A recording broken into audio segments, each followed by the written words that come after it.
Hello guys, this is your friend and we are back with a new fanfic.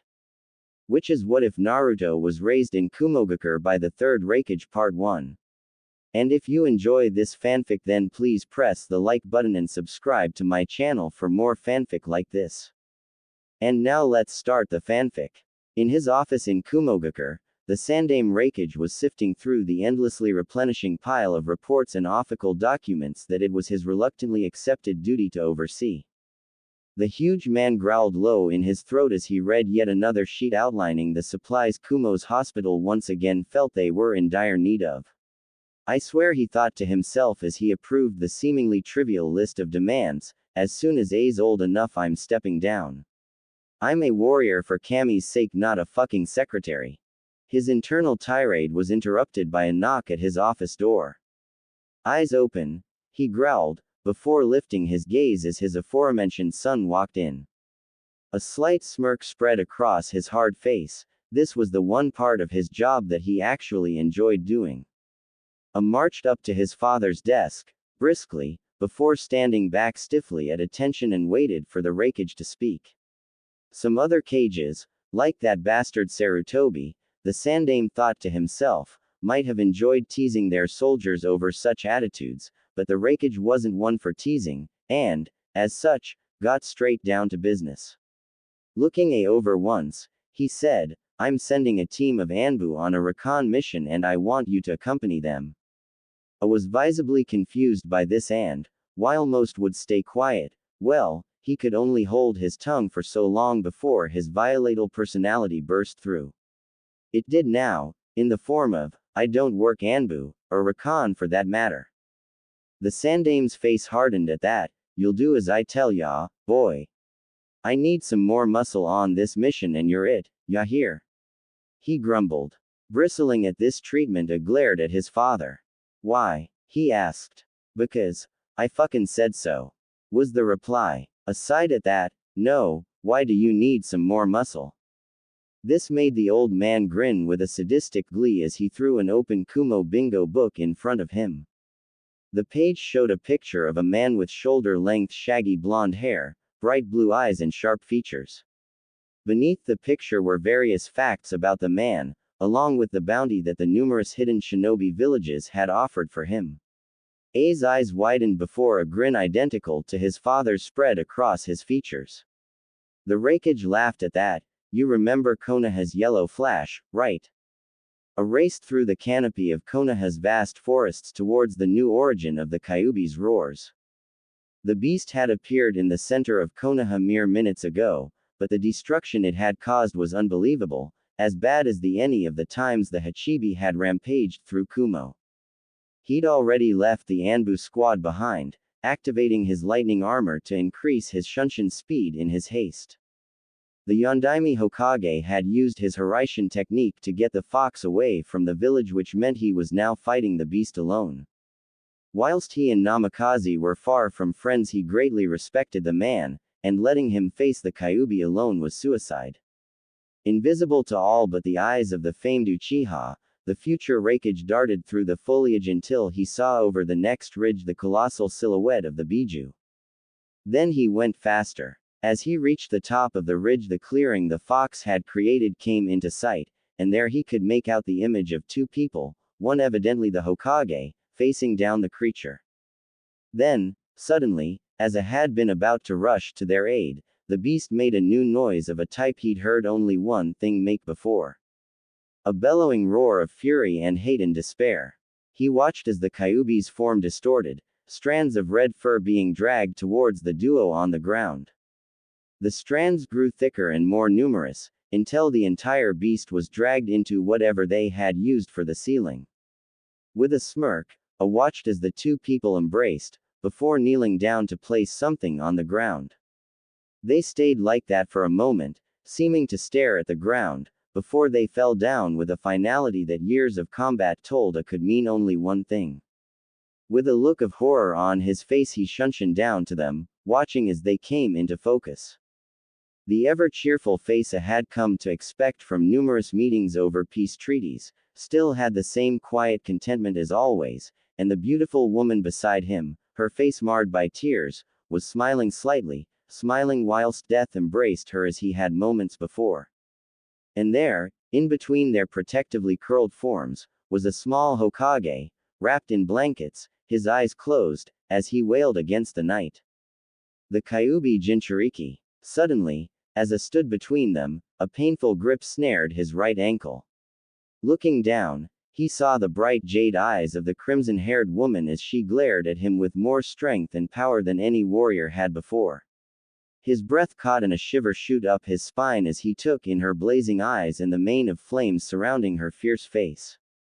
She's beautiful, he thought, and then she spoke, her voice resonating in his soul. Protect him. I watched as the strength seemed to leave her.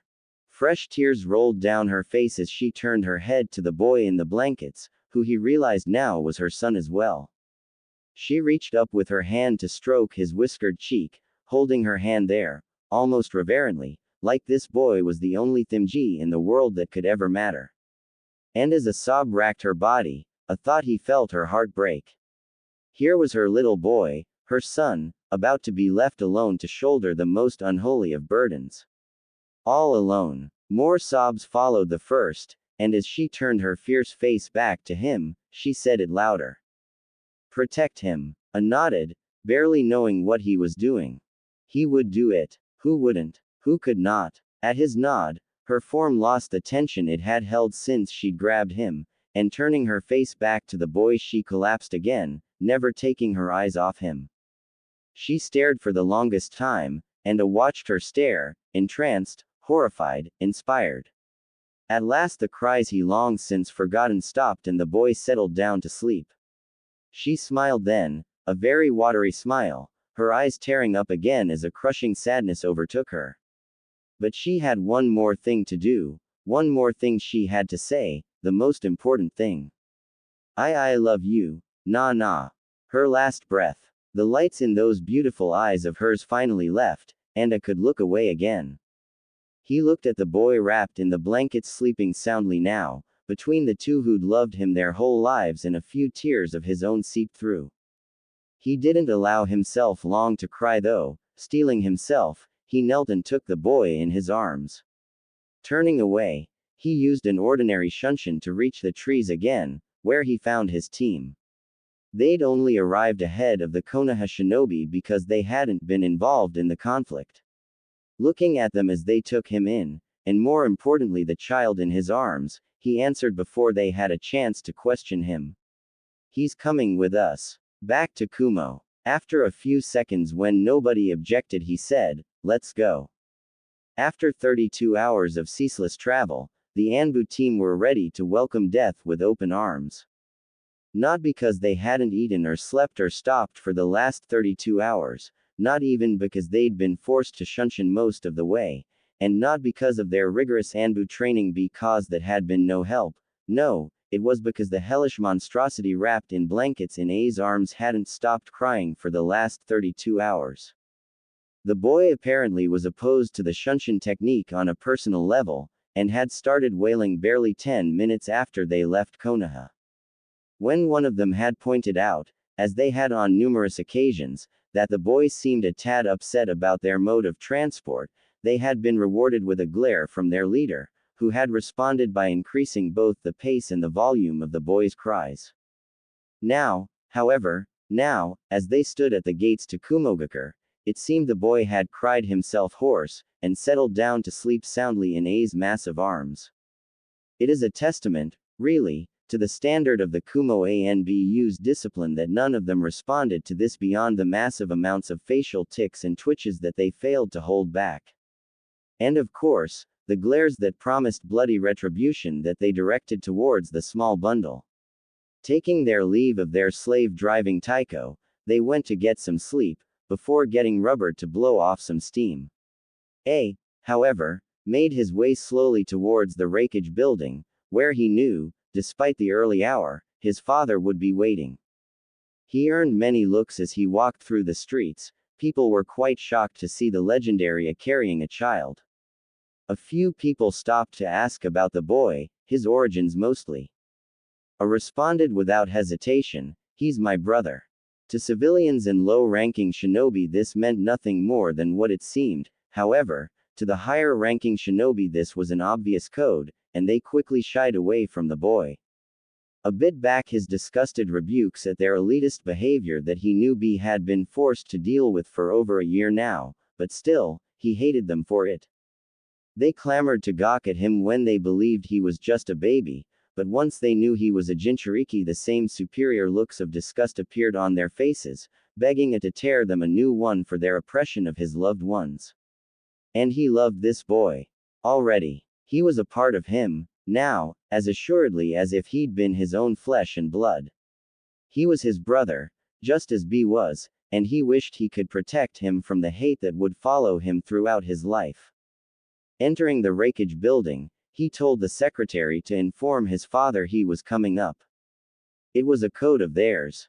Whilst normally he would just arrive at the door, knock and be let in, if he sent word ahead, it meant he had something major to tell him.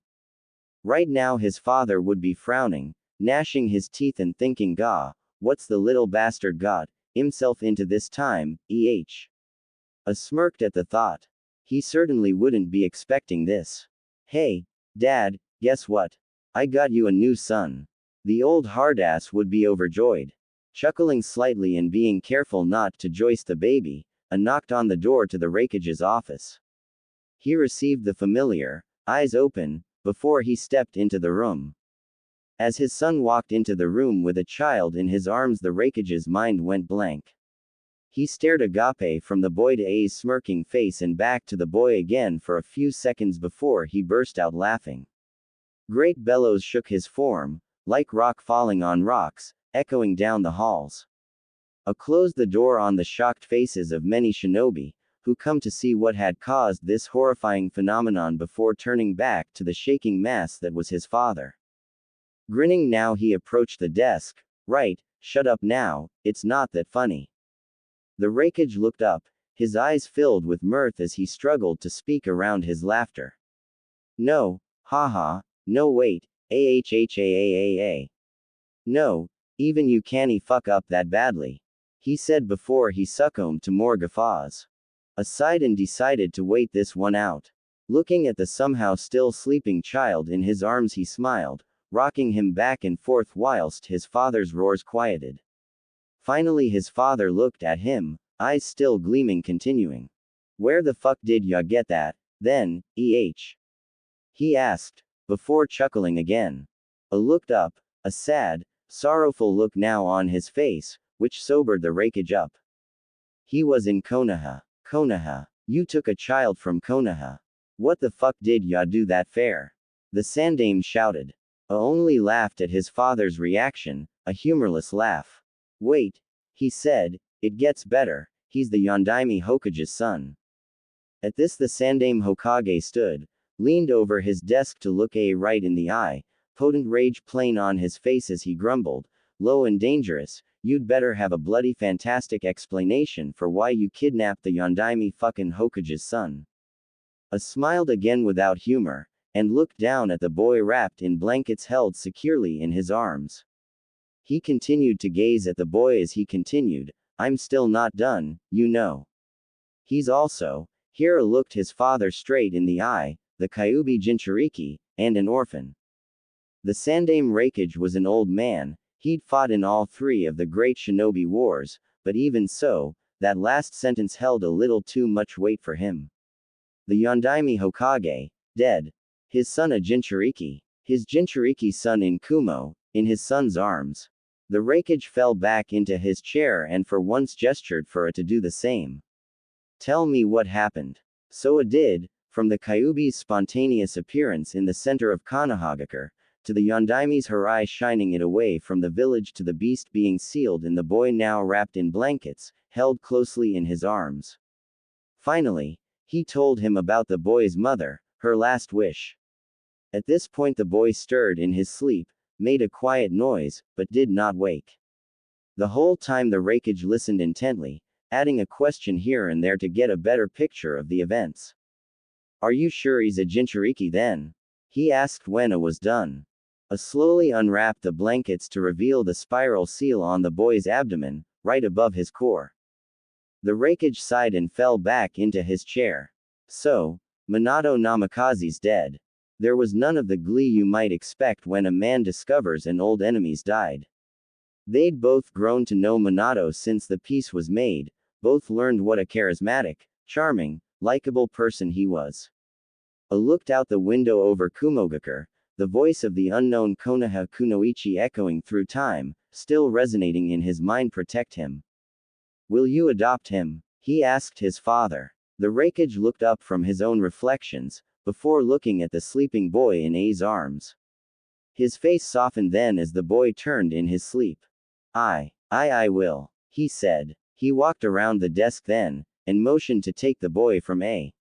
Wrapping the blankets tighter around him, I gave the boy to his father, their father. The Sandaime Raikage smiled down at his newest son as he moved in his sleep. The first hours of his life had been tumultuous, terrifying, yet here he was, sound asleep, not a care in the world.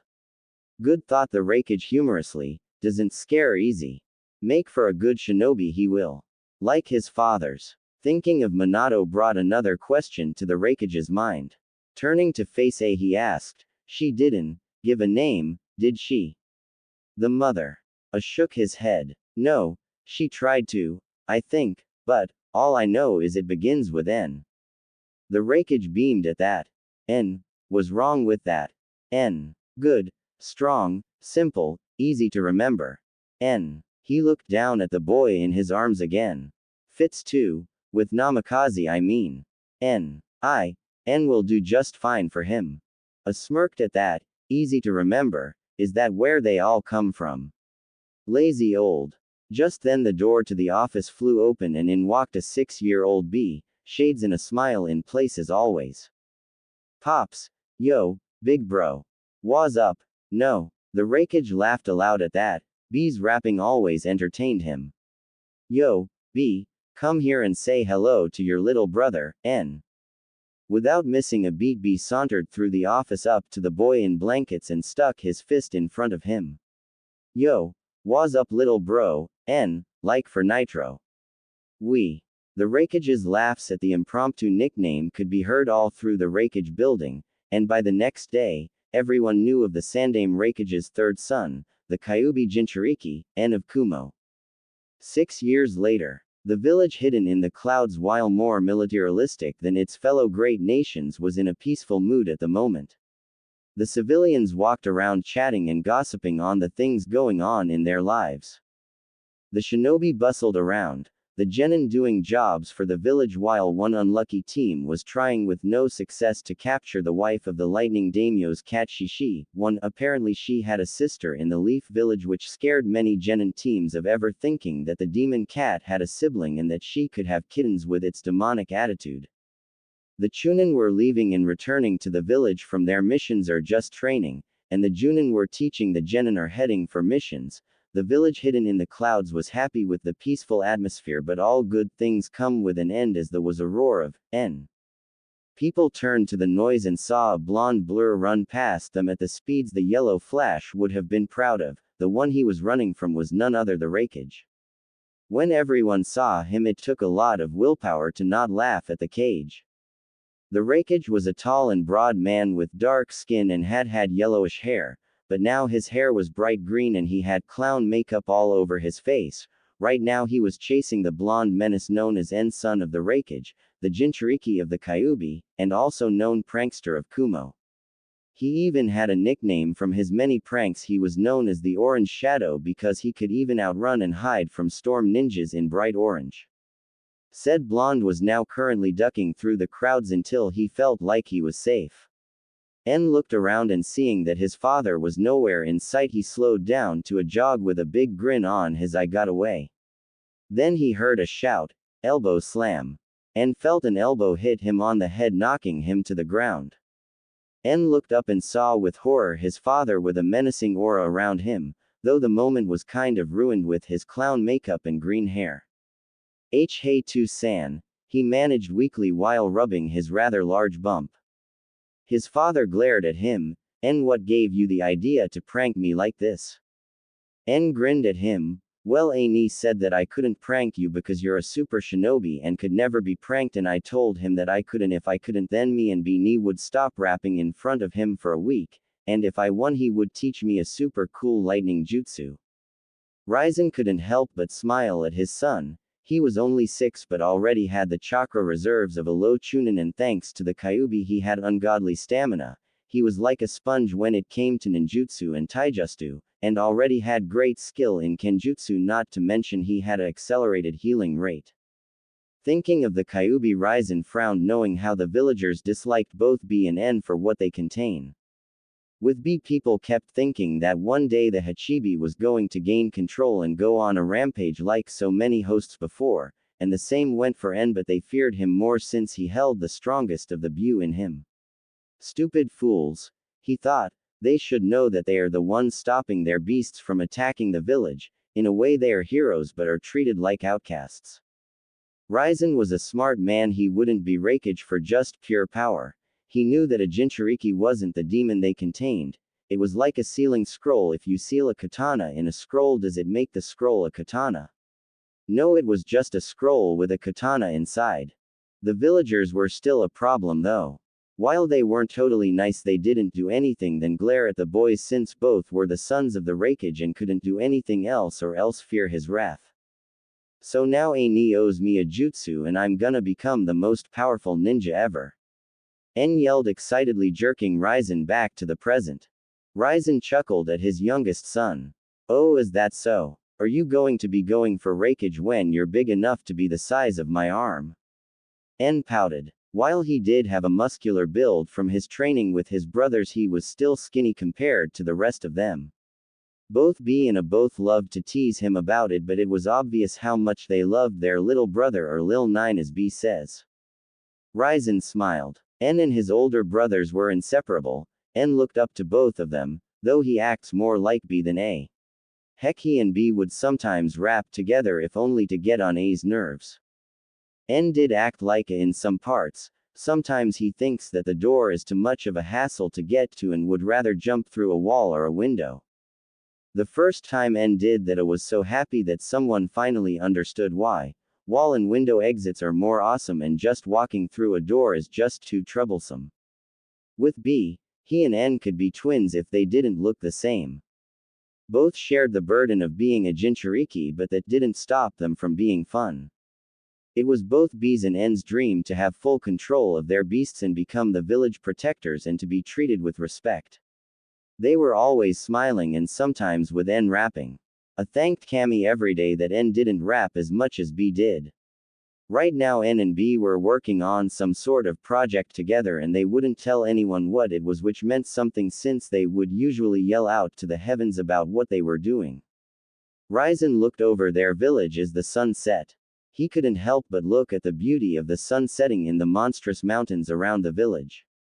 N, let's go home, and you're still not off the hook for doing this to me. Tomorrow you're going to run down the mountain and up again with no chakra, he called. Ah, Dad, N complained. Don't complain, kiddo, would you like to do it twice? That shut N up. N, no, Dad, he stuttered fearfully. After walking up to the top of the mountain where the Raikage's house is, the sunset making the sky a deep crimson red mixed with royal purple, the birds were singing goodbye to the day. All in all, it was peaceful. Then the two males heard a voice. Yo, Lil Nine, looks like you won that bet just fine. N grinned. No one can beat the shadow, I won that bet a long time ago. Another voice joined in. Dear Kami, when will you stop your rapping? N grinned at his older brothers A and B as they walked toward them. At the same time B and N said, never, now stop your yapping. A cry of double elbow slam was heard as the two rappers shot through the air. Raizen chuckled as he saw his two youngest sons fly away from A's jutsu. Just another day in Kumo. 1. Shishi means lion like Tora means tiger. Later that night, 12 o'clock. Two figures walked through the village hidden in the clouds. A small wind gusted with the bitter cold of the mountains, their cloaks flapped in the breeze. It was hard to see in the dark, but one could see a faint imitation of clouds on the cloak. The two figures continued to walk for several minutes until they stopped by Training Field 77, which was located by a small mountain with a waterfall on the top that would form a pool at the bottom. The smaller of the two spoke to the other one in whisper, "Are you sure this place is good?" The larger one nodded and in a serious voice spoke, "Yes, this is a perfect spot for our plan. No one would suspect this place. It's out of the way. Few cloud shinobi come here, so we won't be detected." The smaller of the two, which were now identified as males from their voices, spoke to his partner. "All right, the scroll said that the chamber is in the mountain and the entrance is in the pool. Let's hurry, we can't be discovered." The two males then jumped into the water, which was freezing as they were in the mountains. The two sucked it though. The larger one focused chakra to his palm, making the pool light up airily, allowing them to see through the murky water. After a minute of searching, they found an entrance near the base of the mountain that went straight up.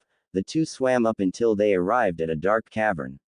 They got out of the pool of water with the larger one still focusing chakra to his palm. They used a simple jutsu to dry themselves off. The chamber was old and clearly hadn't been used in decades. There were cobwebs everywhere and stalagmites and stalactites fused together. In case you don't know, that can take centuries depending on the size. As they looked around in interest, the smaller one nudged his friend as they saw a small tunnel in the far corner. The larger one went through it first since he held the light source, the smaller closely following behind him, tensed as though expecting a trap or ambush. The two males walked in silence, both in deep thought of what would happen if the scroll was right and what they had always dreamed of was going to be found in a few minutes.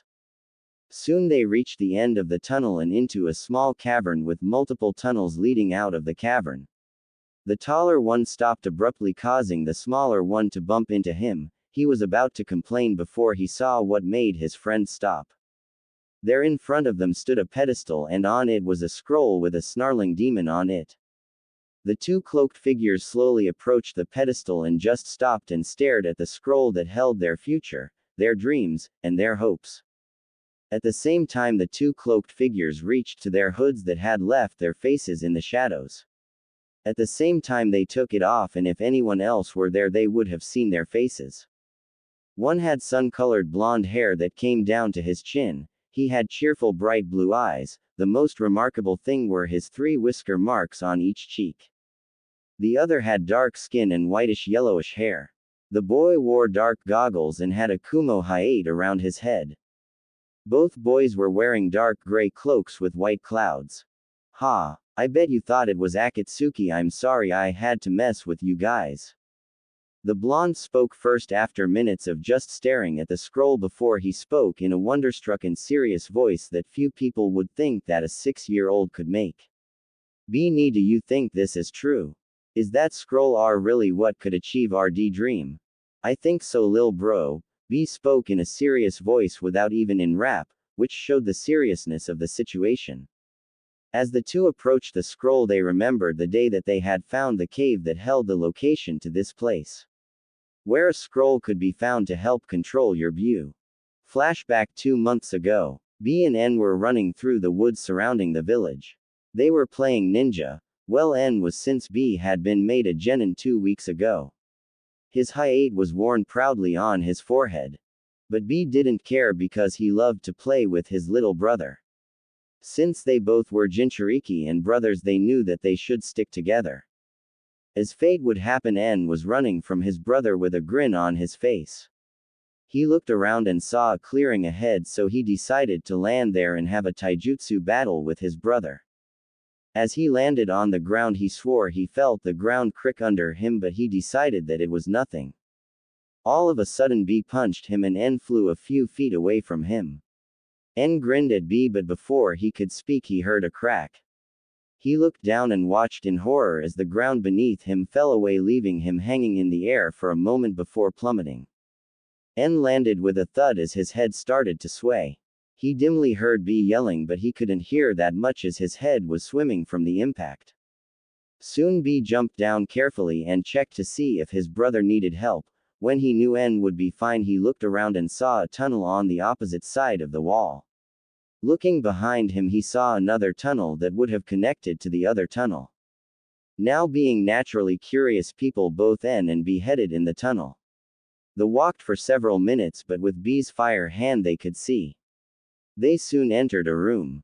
Both couldn't help but gasp at the room. On the walls were tiles of all the tailed beasts from the one-tailed raccoon to the nine-tailed fox, but what really interested them was the humans next to each on, and they seemed to be surrounded by a shroud of red chakra, but they seemed to be in control of it. The two boys then noticed a scroll sitting on a pedestal. B walked over to it and started to read it. N noticed how his brother's eyebrows rose and he dropped the scroll in shock. B ni, what is it? N questioned, but B just stood there staring at the scroll that lay on the floor. Rolling his eyes at his brother, he took the scroll and started to read it. Jinchuriki have always been feared for what they contained of ever being released. But now me and my fellow Jinchuriki have found a way to control our Bu and use its power to the maximum without losing control. Though we ourselves have never had full control, we have still been able to do full Bu mode for 30 minutes. If you are reading this, then you have found this cave. As you can see from the walls, this shows the 9 Jinchuriki that found a way to control their beasts. We kept how we were able to control them a secret. We didn't want anyone to find out and track us down. If you are reading this, then either I or my brothers or sisters have fallen and our Bu taken and stored in you. In this scroll is a location to the first few steps of control along with different jutsus for each certain Jinchuriki along with other things found from our travels. May Kami bless you and I wish you good luck, my fellow Jinchuriki. Miro Jinchuriki of the Kyuubi. N dropped the scroll like B did. Both B and N looked at each other. B, if this is true, we could finally achieve our dream. We could become protectors. N spoke with a hopeful voice. B grinned at his little brother. Lil 9, we're gonna be protectors and everything will turn out fine. N grinned. Yo big bro, we're gonna be badass ninjas with all this. Now let's go tell Pops and big bro and everything will be bliss. B frowned as he said, N, we can't tell dad or big bro. What? Why? Think about it, we could do this. N protested. No, N, this sort of thing. This is between Jinchuriki, we can tell dad and big bro later, but right now only you and me should know. What about Yugito, big bro? She has the right to know, said N. B frowned. No lil bro, Yugito don't need to know. We don't even know if this is true. We can't get our hopes up. When we get our Bu under control, we will tell her all we know. N smiled at his brother and he held out his right fist in front of B. We gonna take this class. B smiled and fist bumped his brother, and we're gonna kick some. What? I'm not a good rapper, you try it. After this they took the scroll and headed home. The boys knew that their pop and big bro thought they were up to something, but they couldn't tell them, at least not yet. Flashback end. B and N walked up to the pedestal and opened the scroll and they both started to read it. Fellow Jinchuriki, if you are reading this, then you are trying to gain complete control of your Bu. To control your Bu, it will take guts, courage, and willpower. Since we can't leave all the scrolls in one place in case someone untrustworthy finds it, I have left a seal at the bottom of the scroll with the locations of the control scrolls and other Jinchuriki jutsu. Only a Jinchuriki can open the seal. Simply use your chakra that contains demon chakra, allowing you to open the seal. This scrolls contains one of the steps to controlling your Bu. I will not lie to you that very few have done this, and this will take many years for you to do, but with patience the full control of your Bu is well worth it. The best way to do this is to have your Bu help you, but I must warn you that your Bu's chakra is so full of hate that if you get more than you can control, it is nearly impossible to stop you from going into a bloodlust. There are 4 levels of Bu chakra. They are initial Jinchuriki state, chakra cloak, version 2, and full Bu. You should first begin with the initial Jinchuriki state where only your eyes will change color. When you have mastered this state, you can start with the Jinchuriki cloak. The more tails you use, the more power it is. There are 2 types of the chakra cloak. If you have a Bu with enough tails, then you can access this. The first of them is version 1, which when your body is just surrounded by your Bu's chakra, but then there is the version 2 cloak. The only way to activate this cloak is when you reach a certain level of tails. If you activate this, then your skin will burn off and you will turn into a mini version of your Bu. The last state is full Bu state. This can only be achieved if you have full control of your Bu, where you will turn into the very Bu you possess. If you have reached this level, few things can stop you. These are the steps you must take to control your Bu. On another note, this cave was specially made to help keep control of your Bu's chakra. If you lose control, it can help control it, but remember that you can lose control outside of this cave. In this cave there is a pool of water that was blessed by the 9 Jinchuriki that gained control of their Bu. This will allow you to meet your Bu faster, since you normally have to be in a life or death situation to meet your Bu. Also, in the tunnels around the cavern, each lead into a room with the jutsu of the Jinchuriki. Also are other techniques found during our travels. May you use your power well, and I hope that you shall succeed. Rito Jinchuriki of the 6 Tails. As they finished reading, they looked around and they saw in the middle of the cavern was a pool with pristine clear water. The pool's surface was smooth, and as they looked in the water they could see their reflection as easily as looking in a mirror. The 2 boys decided to check out the rooms with the just U. B found a tunnel with the number 8 and N found one with 9. B went in his tunnel and soon came to a grayish metal door with the 8-tailed ox. Placing his hand and channeling his chakra, the door opened with a hiss and it swung open.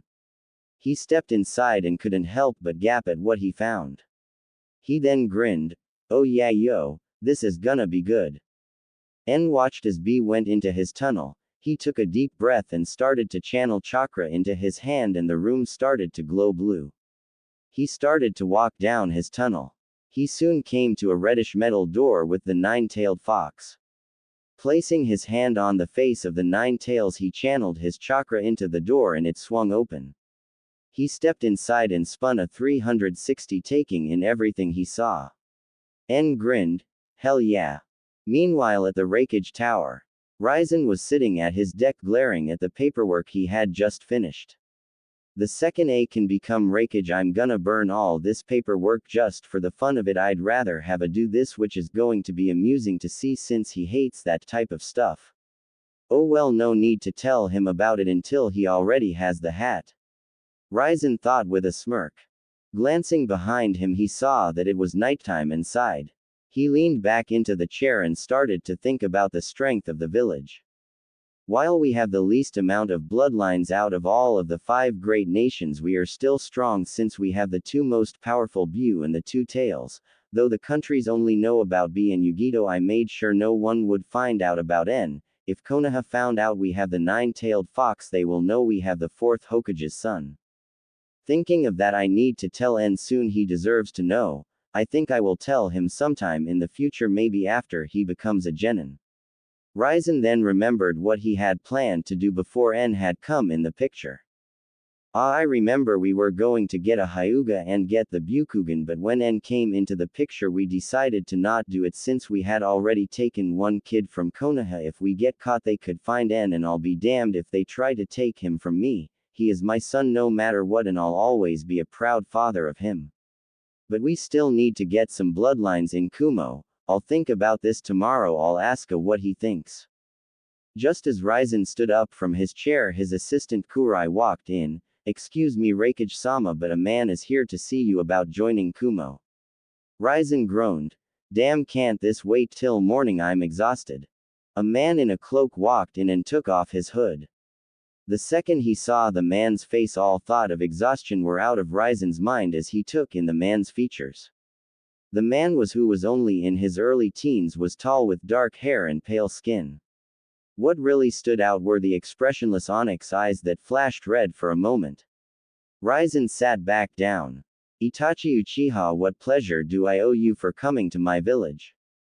Just as Ryzen stood up from his chair, his assistant Kurai walked in. "Excuse me, Raikage-sama, but a man is here to see you about joining Kumo." Rai groaned. "Damn, can't this wait till morning? I'm exhausted." A man in a cloak walked in and took off his hood. The second he saw the man's face, all thoughts of exhaustion were out of Ryzen's mind as he took in the man's features. The man who was only in his late teens was tall with dark hair and pale skin. What really stood out was the expressionless onyx eyes that flashed red for a moment. Ryzen sat back down. "Itachi Uchiha, what pleasure do I owe you for coming to my village?" Itachi Uchiha inspected the man in front of him before sighing, I would like to become a ninja of Kumogakure. He plainly said. Raizen raised an eyebrow. According to my spies, you are a wanted S-rank missing ninja from Konoha for killing your entire clan. Care to explain that? Itachi took out a scroll and tossed it to the Raikage. The man caught it, and when he finished reading, he looked up in shock. You mean to tell me that the Uchiha clan was planning a coup and you were ordered to eliminate your clan by orders of the council? He asked, shocked by these current events. Itachi nodded. Since I couldn't say this to the Leaf Village or else the Uchihas would forever be known as traitors, I asked the Hokage if he could write a scroll containing the information of what happened so I can join another village without being killed on sight. Raizen nodded. Why do you want to join Kumogakure? Since Konoha is in an alliance with Suna, I couldn't go there without being arrested. I would be killed on sight since I am from Konoha. And Kiri is in a bloodline civil war since I possess the Sharingan. I doubt that would be a smart move for me. Kumo was the only opinion since you are in neither an alliance nor in a civil war. Not to mention I possess a Keki Genkai, which is a world-renowned dojutsu. It is common knowledge that you have the lowest amount of bloodlines out of all the 5 nations. Raizen nodded. It made sense, though he was kinda pissed that Kumo having the less bloodlines was common knowledge for people. But how do I know you aren't a loyal ninja of the Leaf? Since you did kill your entire family for the village. The Raikage questioned him suspiciously. Itachi sighed. I was a proud ninja of the Leaf, and I did what was best for the Leaf by killing my clan. But they made me kill innocents that had nothing to do with the coup, old men and women, those that didn't even know of the plot, and children. Just little children, and I was ordered to kill them. Itachi lowered his head with a few tears in his eyes. What the Leaf made me do was the last breaking point, so no, I am no longer a loyal ninja of the Leaf. Itachi's eyes seemed to darken. I didn't kill the children, but someone else did. Who? Raizen asked him. Itachi shook his head. I have a hint, but I doubt you would believe me if I told you, but I will tell you this right now, he is very powerful. Raizen frowned, wondering who would be that powerful and cold-blooded to kill children. He also took note of what Itachi had said earlier and had to agree with him. Being forced to kill one's family, including innocents, can make even the loyalist of men turn traitor. Obviously he would be put under watch until he earned his trust, of course. The Raikage smiled. Very well, Kurai. His assistant came in. Raikage-sama. Raizen smiled at Itachi. We shall continue this tomorrow after I inform the council. And tell them you may stay in a guest house until we have decided what to do. Itachi smiled and bowed to the Raikage. Hi Raikage-sama, I will not disappoint you. He made to leave, but the Raikage wanted to know one more thing. Itachi, wait, I want to know something. What do you view a Jinchuriki as? He asked him seriously. Itachi looked confused at the answer but replied, a Jinchuriki is a holder of the bue inside them, but they are not the bue themselves, merely the container. Why do you ask? Itachi asked him. No reason. The Raikage answered plainly. Itachi nodded and left the room. The Raikage couldn't help but grin. Well, that settles that problem with the Keki Genkai. The Sharingan is a powerful dojutsu, which is why the Uchiha were considered the protectors of Konoha. Now that they're gone, except from one boy, Kumo now owns the Sharingan, and the one who was considered the prodigy of the Uchiha clan in the last 3 generations. Konoha 0, Kumo 1. Glancing at the clock, he saw that it was now 1 in the morning. Well, at least the paperwork is done. Raizen continued smiling until he saw something that made him pale. On the desk was another new pile of papers waiting to be done. No. Back at the cave, both B and N were looking around at the rooms until they heard a yell, no. Both sweat dropped. Looks like Dad got some more paperwork, they both thought. N's pav. Whoa. N couldn't help but think. The room indeed did consider to be a woe. The room's walls were deep crimson orange, much like the Nine-Tails fur. But that wasn't what got his attention. One half of the room had bookshelves covering the walls, and scrolls of all shapes and sizes were crammed in the shelves. On the other side was a small bed and a chest by it. Looking at one of the bookshelves, he saw dozens and dozens of books on different ninjutsu, taijutsu, fuinjutsu, genjutsu, and kenjutsu techniques, along with other things like different types of weapons. N grinned. Ah, yeah. He yelled out happily. With B. B had a huge smile on his face as he looked at his Jinchuriki room, or his super awesome Buu cave, as he liked to think. The room was just like N's, but instead of the walls being crimson, it was pale gray like the Hachibi's hide. B walked over to the scrolls and noticed a large scroll with gold tint on it. Since he thought it looked cool, he opened it. All Jinchuriki are granted a special ability given to us by our Buu. The one tails Jinchuriki is given control over sand, the two tails is given control over hellfire, and so on. The Jinchuriki of the 8 tails can use ink release. Ink release would be best to start it by using your mouth. While you can use it on any part of your body, it is easier to start by spitting it out. Once you become good enough to use a sizable amount of ink, move on to the hands. Humara Jinchuriki of the 8 tails. Oh yeah, who's awesome. I knew this wouldn't be so bothersome. B rapped. Yo B ni, I think we gotta split, before Big Bro and Pops find out and flip, N told him as he walked into B's room, while checking out his room. Meh, mine's cooler, N thought. Alright lil bro, let's go. Both boys put on their cloaks and walked out of the mountain and headed home. If anyone could have seen their faces, they would have noticed how each of them looked like they won the lottery from the size of their smiles. Both boys put on their cloaks and walked out of the mountain and headed home.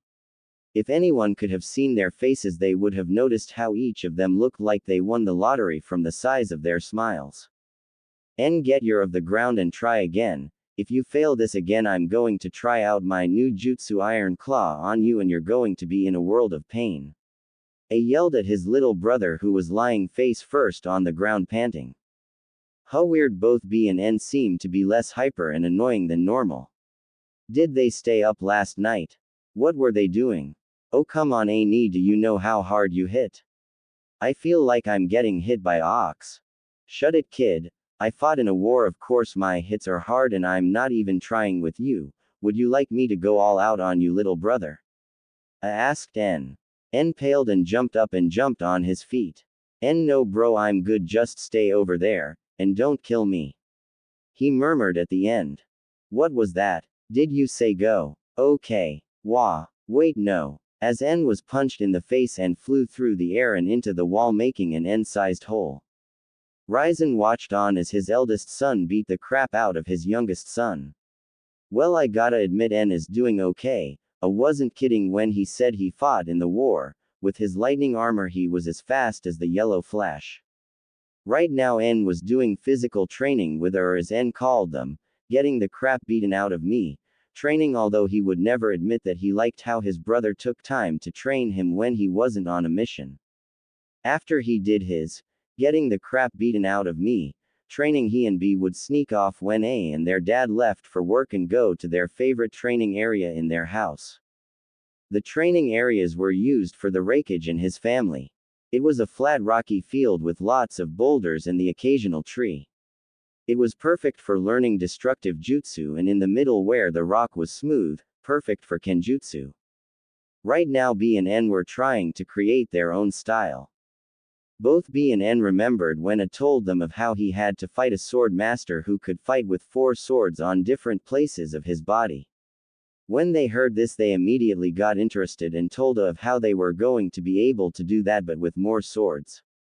Now A, being the nice brother he was, started to laugh at them and told them how they were too idiotic to even be able to hold 1 sword, much less more.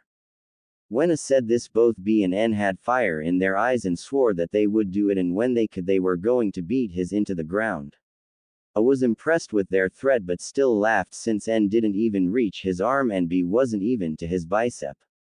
Okay B ni, since A Tem doesn't believe we can do this, we gotta do it, and shove his words back in his face. Yeah lil 9, how dare he act all cool and superior when all he does is whine. B rapped. They both continued to think on how they could be able to use more than 2 swords. Hey B, what if we use a shoulder that could work?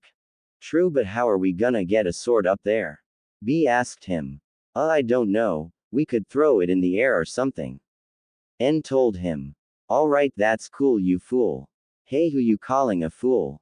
You fool. But you haven't even thought of an idea yet. Shut up, you fool, you're so uncool. Oh yeah. Aw, forget it. Hey B, do you think we can get our 6 swords, 3 for each of us, and we can practice until we get it? I think they came in today from old man Aragi's place. Yeah, fool, I can, cause I'm the killer B faux show. I am not a fool, you fool. 5 minutes after our 2 favorite Jinchuriki are done deciding who is a fool and who isn't. N and B were walking through the village, both thinking of new raps to use in hand motions, causing any foreign people to look at them like they were insane. They ignored the glares they got from some of the civilians and shinobi.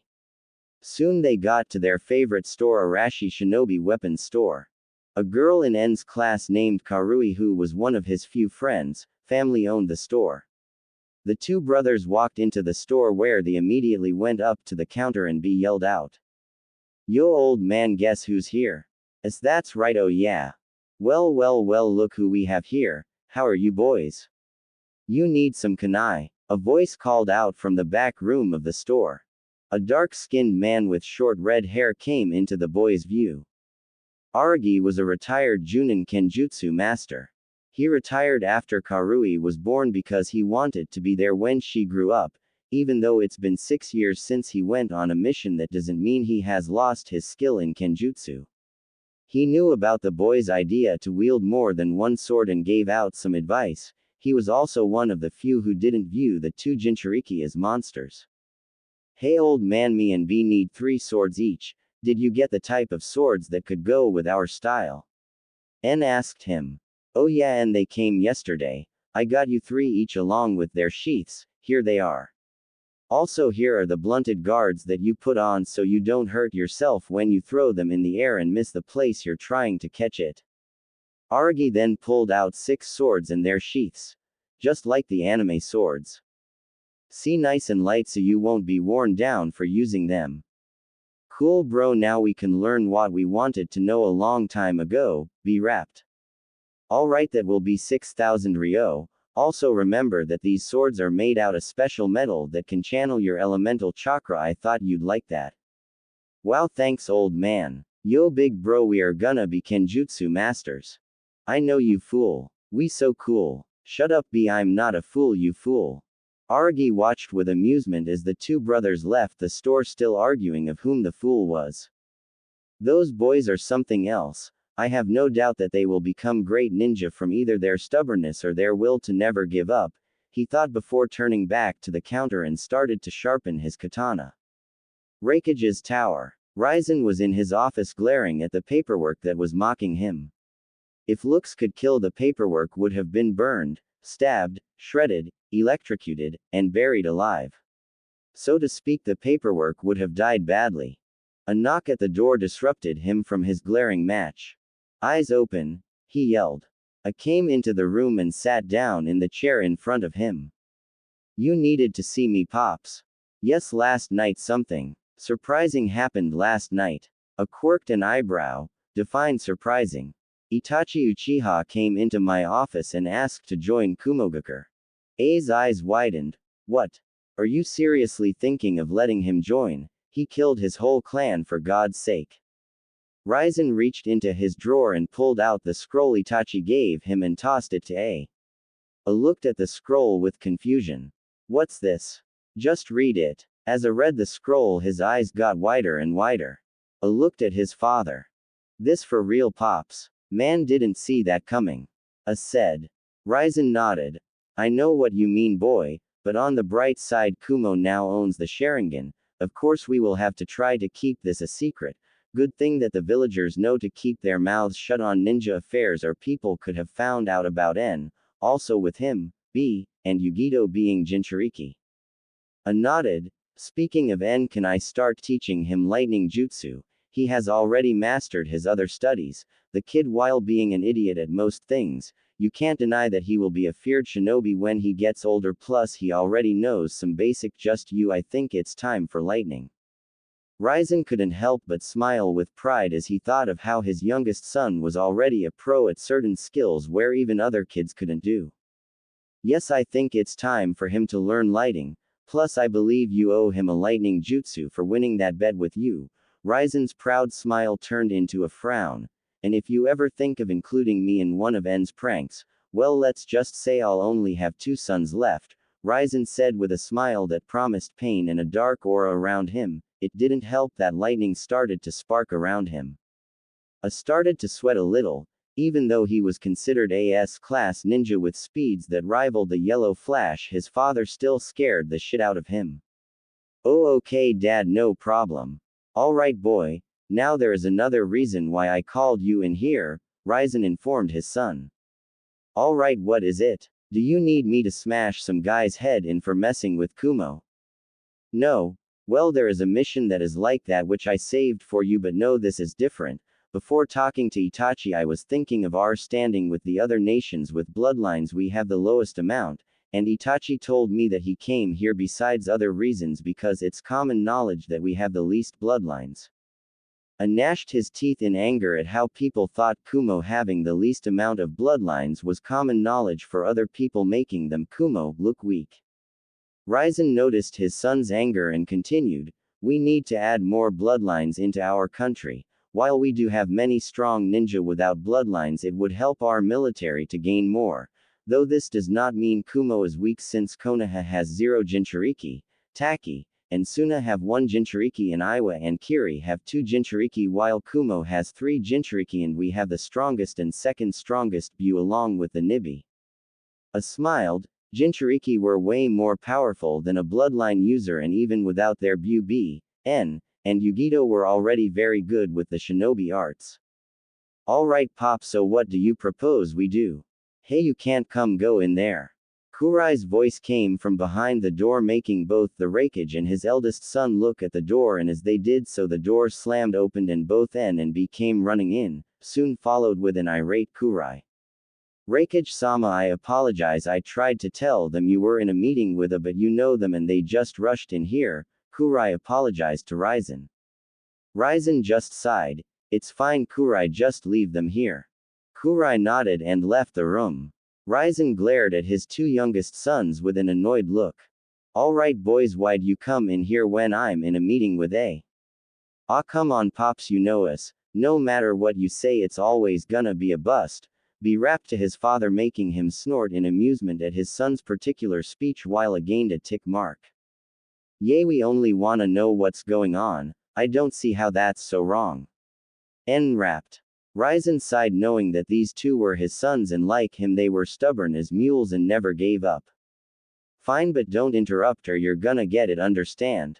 He told them. The 2 Jinchuriki nodded and sat in the chairs on either side of A. Ryzen returned his attention to well, since we do need bloodlines and I'm trying to get ideas, so you got any? Had a thoughtful look on his face. Well, we could always try to steal a bloodline from a village, though that could lead to war if we get caught. Ryzen nodded. He had already thought of that idea but knew the risks were too high.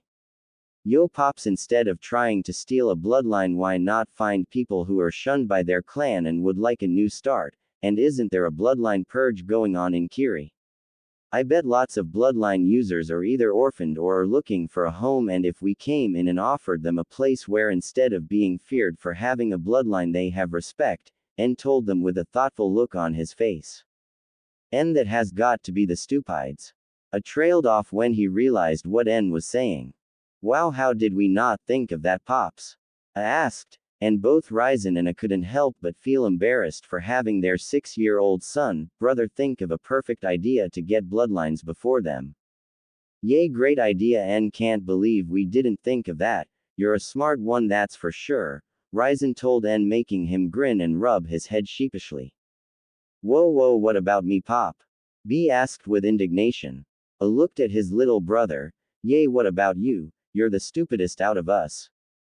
Ryzen ignored B's indignant yell of, hey, and pondered on what N had told him. Alright, it's settled, I'll send out some teams to infiltrate Kiri to see if we can convince people to join Kumo. I'll also have some teams find the orphaned children from the clans since they deserve a good life, Ryzen told them. The Raikage turned to his youngest son, N. A and I were talking and we decided that A is going to start to teach you lightning jutsu. N's face lit up. What really? Awesome, does that mean I can learn you and A's super badass lightning armor?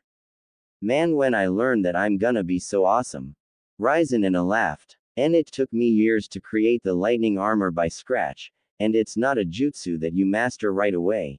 You may learn it when you're older and we deem you ready, but you have to train your best every day using the armor to get to me and your brother's level. The Raikage told him. N crossed his arms with a pout. I bet I could do it. A smiled at his little brother. Don't worry, N, I am considered one of the greatest lightning users in the elemental countries and Dad is even better than me. I don't think you'll have much trouble if you listen to us. N looked up and grinned. Alright A, I promise I'll be the best apprentice ever. Man A, you're so awesome and strong. A puffed out his chest at his little brother's praise. Well, I am an S-rank ninja in Konoha's, Suna's, Kiri's, and Iwa's bingo books, so I think I am pretty strong. B snickered. If that's true, how come you don't got a girlfriend? A glared at B. Shut up, B. See, this is why I'm not training you yet, you're too disrespectful. B smirked. Still, you don't got a girlfriend, all of your chances are always gone with the wind, oh yeah. In a flash, A appeared next to B and hit his head with his elbow charged with electricity, elbow bolt. Ryzen sighed as B flew through the wall and out in the air. Meanwhile, N had a tape measure and was measuring the hole he made. Man, only 4 meters, A, you could have done better, N told him. A appeared next to N, elbow bolt, causing N to fly through the wall, making an even bigger hole than B's. Measure that, N. A yelled with his head sticking out the hole as he looked down from the self-made holes in the wall as he watched B and N get up painfully from their encounter with gravity. Ryzen groaned as he looked at the holes in the wall. He glared at A. You do realize how much paperwork I'm going to have to do to fix these holes, right? A shrugged. Hey, they deserved it. For your information, lots of girls have asked me out, but there was a problem with them. Fangirls. A shuddered and gave the sign to ward off evil. Fangirls. Training ground. The next day. A stood in front of the Raikage's training ground waiting for N to show up. He didn't have to wait long until N came out. N wore a black muscle shirt with dark blue Anbu-styled pants with lightning on it. About time you got here, N. Alright, first I want you to do is to channel your chakra into this chakra paper. I want to know what your elemental affinity is. If it's lightning, then this training will be easier. I told him. N nodded and accepted the paper. Pushing his chakra into the paper, he watched as the piece of paper crumbled into a very small ball. Looking up, he saw that his brother's eyes were bulging out of his head as he stared at the chakra paper. Big bro, was that supposed to happen? N asked him since his brother looked like a fish out of water. A seemed to snap back out of his thoughts, N did again, and he gave him another sheet of paper. N pushed chakra into it and the same results happened. I don't get it, what's the big deal? N questioned his brother. A looked at his brother seriously. It's a big deal since normal lightning users only crinkle their paper, but yours turned into a small ball. That means you have an extremely strong affinity for lighting. Wait, so you mean I'm going to be a really good lightning user? All right. I knew I was awesome. N cheered. Okay, and I wanted you to channel your chakra on your hand. Imagine it sparking and moving like lightning. I told him. N nodded before closing his eyes and concentrating. After a couple of seconds, I watched in surprise as red lightning started to shoot out of N's hand. Amazing to be able to call upon lightning so fast. And what's with the red lightning? Is it a bloodline? No, it can't be. N's real parents didn't have red lightning. A thought in amazement. N opened his eyes and looked at the red lightning moving around his hand in confusion. Yo, what's up with the red lightning? I think it looks pretty frightening. He rapped using eccentric hand motions to emphasize his point. A slapped his hand on his forehead at N's rapping. Thank you, Cammy, for not having him rap every sentence like B. I don't know, kid. I'll ask Dad later, but right now I want you to do this jutsu. It's called lightning clone. I suck at translating, so I'm just going to use English except for jutsu like Chidori and Rasengan. A then showed him the hand seals for the jutsu. N then performed the hand seals and yelled out lightning clone, and with a poof of smoke 10 Ns appeared around them with smirks. A grinned, "Alright, now attack me." When he said this, the 10 clones surged forward.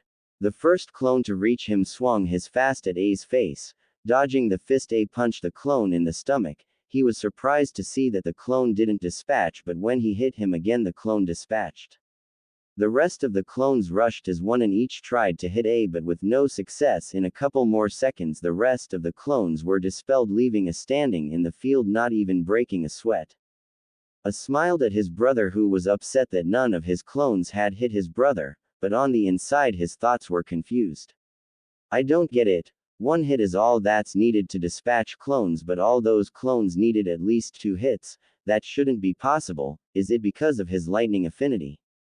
That could be the reason why. Alright, not bad on your first try.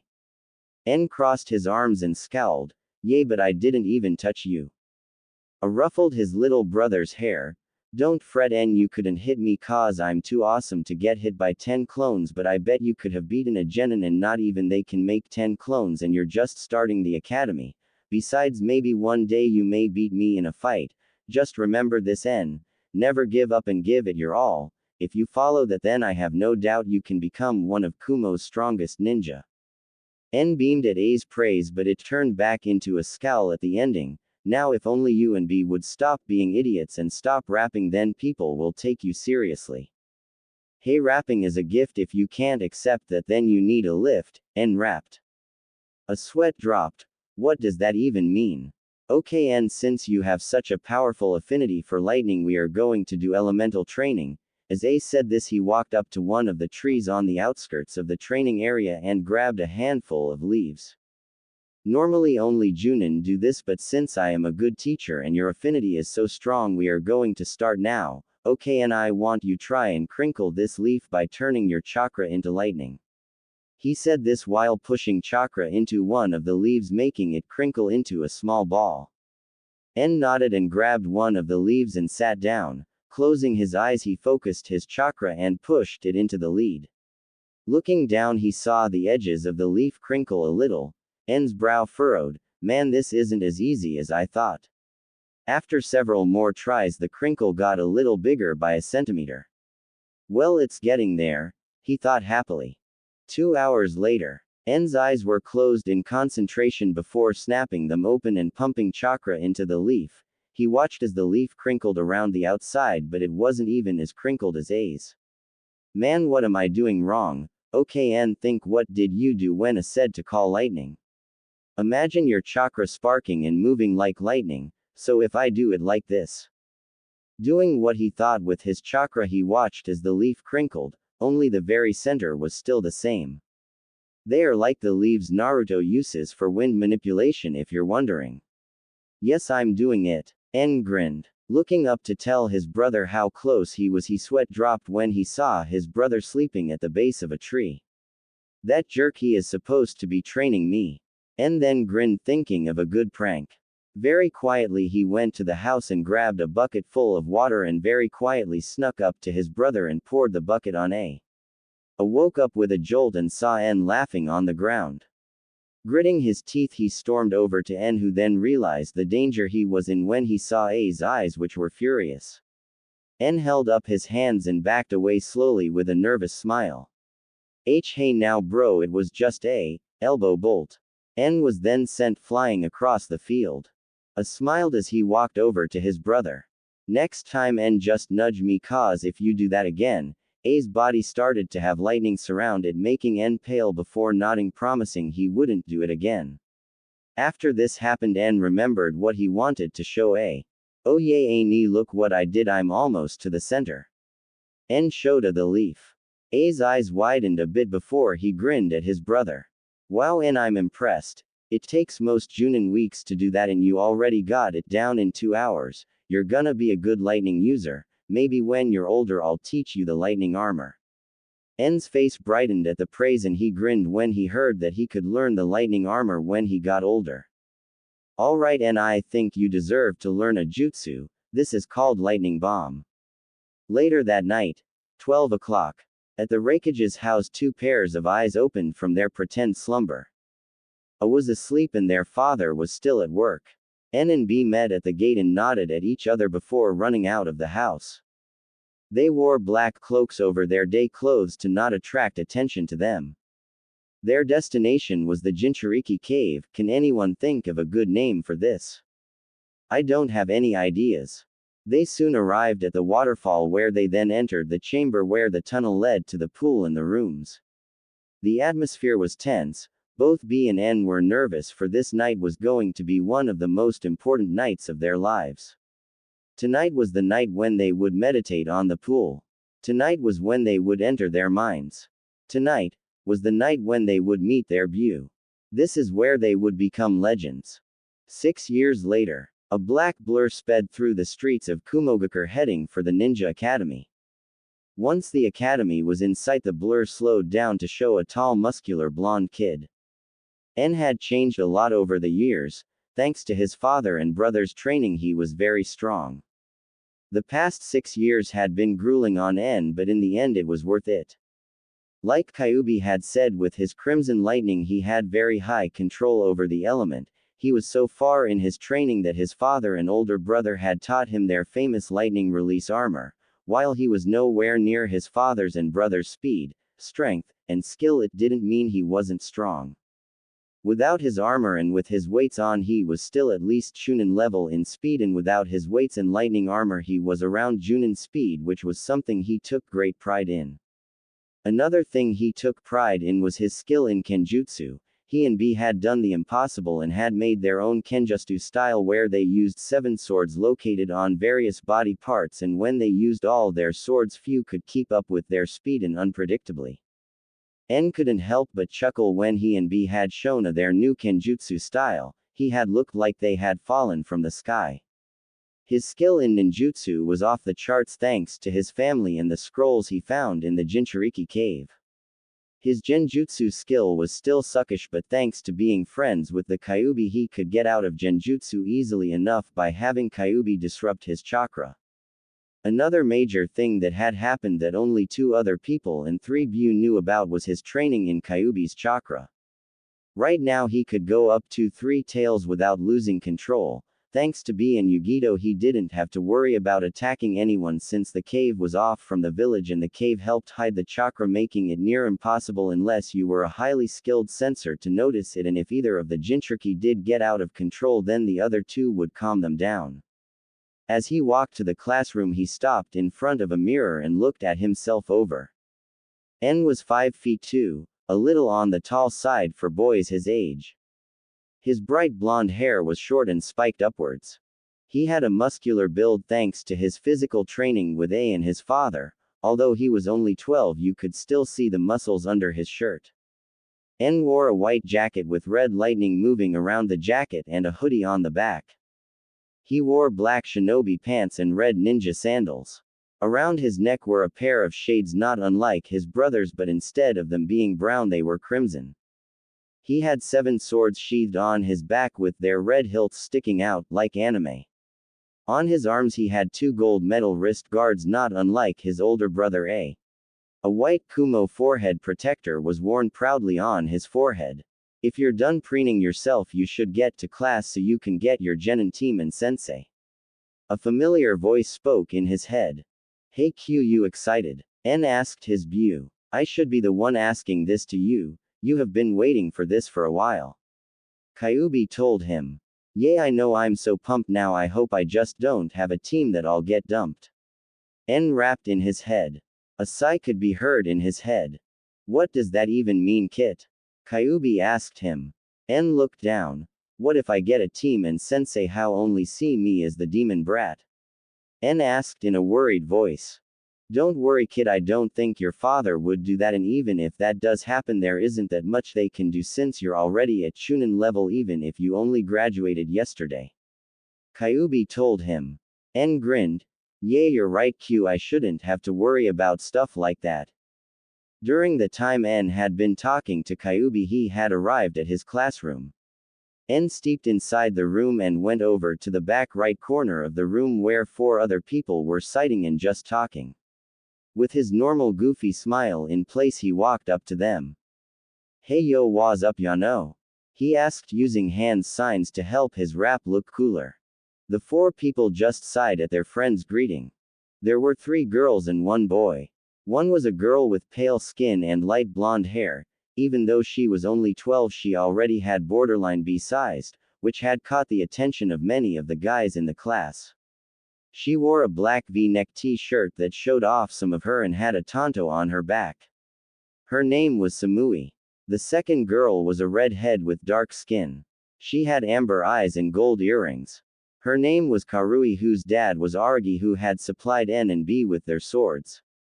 She wore a white jacket with a hoodie in the back with dark shinobi pants and had a sword on her back. She wore a white forehead protector like a bandana. The third girl was someone who N could never help but blush whenever he saw her. She was fair-skinned and had platinum blonde hair in a ponytail tied with bandages. She wore a tight purple blouse with black pants and a katana on her back. While her were not as large as Samui's, they were at least a nearing B. Her eyes were sky blue with a cat-like pupil. Her name was Yugito Ni, a fellow Jinchuriki. The boy was dark-skinned like Karui with pure white hair that spiked up much like N's. He was sucking on a lollipop with a thoughtful expression on his face as though he was thinking deeply on something. He had a black forehead protector on his forehead. He wore a black jacket with a hoodie on the back and black shinobi pants and had a sword on his back. His name was Omoi. "Why do always have to use your rap?" asked an irritated Karui. "Aw, come on Karui, why do you have to be so mean?" N pouted. "Well, maybe if you stopped rapping whenever you greet us, she wouldn't have to be mean," Yugito suggested. N just sat in the chair mumbling about people who didn't appreciate his rap. "So guys, who do you think we will have as teammates?" Samui asked them. N got in a thinking pose.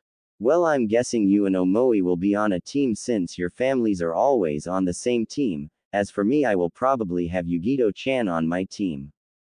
"What about senseis?" Karui asked him, since he was the son of the Raikage and would probably know more than them. "I don't know. If I could, I would want one of my big bros teammates, C or Darui." N told them before he started to grin. "I think B is going to get a team this year," he informed them. Omoi perked up at this. "Really? That's awesome. B is one of the best Junin in Kumo and is one of our best Kenjutsu users thanks to his skill with his 7 blades. Hey, I can do it too. I just haven't used it in a fight yet," N complained. In the past 6 years, B had risen through the ranks fast. He made Chunin at 12 and Junin at 15. He had been asked to join Storm a year ago, but he said he wanted to become a sensei first. Although there hadn't been much of a change in behavior from the villagers regarding the Jinchuriki, but some of the shinobi had gained an amount of respect for B thanks to his skill. While it didn't change much with the villagers, it gave the boys hope that they could become respected. Yugito sighed. "I just hope whoever his team is, he won't rap, otherwise it would be nearly impossible to understand what he is saying." N glared at her even though there was no hostility in his eyes. "Hey, rap is fine. If you have a problem, get in the back of the line," he rapped, making his friends sigh again at his speech. N couldn't help but fume since no one really liked rap besides him and his big brother, but on the inside he couldn't help but smile at his friends. When he began the academy, he and Yugito had been nervous of how they would be accepted, since all the kids knew they were Jinchuriki and if they would have any friends besides each other. In the beginning it seemed like that, since most didn't want to be with the demon kids. But they had gotten lucky. Omoi's father was very close to N's father and as such didn't think of N, Yugito, or B as monsters, something he had told his clan repeatedly. They were one of the few clans that didn't hate the trio of Jinchuriki. Samui didn't see anything that screamed demon at her, and after talking to both N and Yugito and saw Yugito's kind attitude along with N's goofy one, she too had become fast friends with the 2 blonde Jinchurik. Karui didn't fear or hate En or Yugito because her father Aragi had told her that she shouldn't listen to what the villagers or anyone else say about the trio and to be friends with them, and after meeting them she became fast friends with them. B. A. And Ryzen had been happy that they had found friends their own age. B had often helped the kids with training whenever he was off of missions with his team, which consisted of a teen named Atsui who was Samui's older brother and like his sister didn't see anything that yelled demon at B and had become best friends with him, and Mabui who thought the same as Atsui, and had often teased B that he had a crush on her, and seeing him turn red he knew it was true. That is true since it is hard to understand what the two of you are saying sometimes, N. Karui said. Before N could reply, probably in rap just to annoy her, their homeroom teacher walked in with a clipboard. All right, shut up and sit down. The instructor yelled and waited for the kids to shut up. Today is the day you will begin your careers as a ninja of Kumo. I cannot tell you how proud I am of you getting this far. From now on we are no longer sensei and student but brothers in arms. Now I will call off the names of your teammates and sensei. The instructor said before listing off the names. After listening for around 5 minutes N started to doze off but straightened up when he heard, Team 8 will consist of Omoi, Karui, and Samui, your sensei is Karabi, 1 Yatsuki. N gave said people a thumbs up, the 3 genin looked happy to get B as a sensei. The instructor continued on with his listing, Team 9 will consist of Yugito ni, En Yatsuki, and Ko Abuyoki your sensei is Darui. En smiled at Yugito who smiled back before he looked around for Ko. His smile faded a little when he found Ko. Ko was 5 feet with brown spiky hair and deep green eyes. He wore dark red Anbu armor with a black shirt and pants underneath. His clan was made up of most of the village's assassins and hunter nin. While Ko didn't outright hate En and Yugito, he didn't like them since most of the villagers and shinobi had said they were Jinchuriki and how they were demons. Although En was happy that he got one of the lesser haters, since Ko never joined in on the other people's taunting. En knew it would take some convincing for him to accept them as people. En just hoped they could become friends with Ko. En turned back his attention to the instructor who had finished up the listing and was now rolling up the scroll. You will now wait for your sensei to come and pick you up, serve your country well. He said before leaving the room. The next few minutes different senseis came and took their teams to their training fields. Soon only Team 8 and 9 were left. Ah, where is B sensei? Karui complained. What if he was attacked on his way here and gets injured and has to go to the hospital where he will be unable to train us and we will die on our first mission outside the village? Omoi exclaimed before Karui hit him on the head.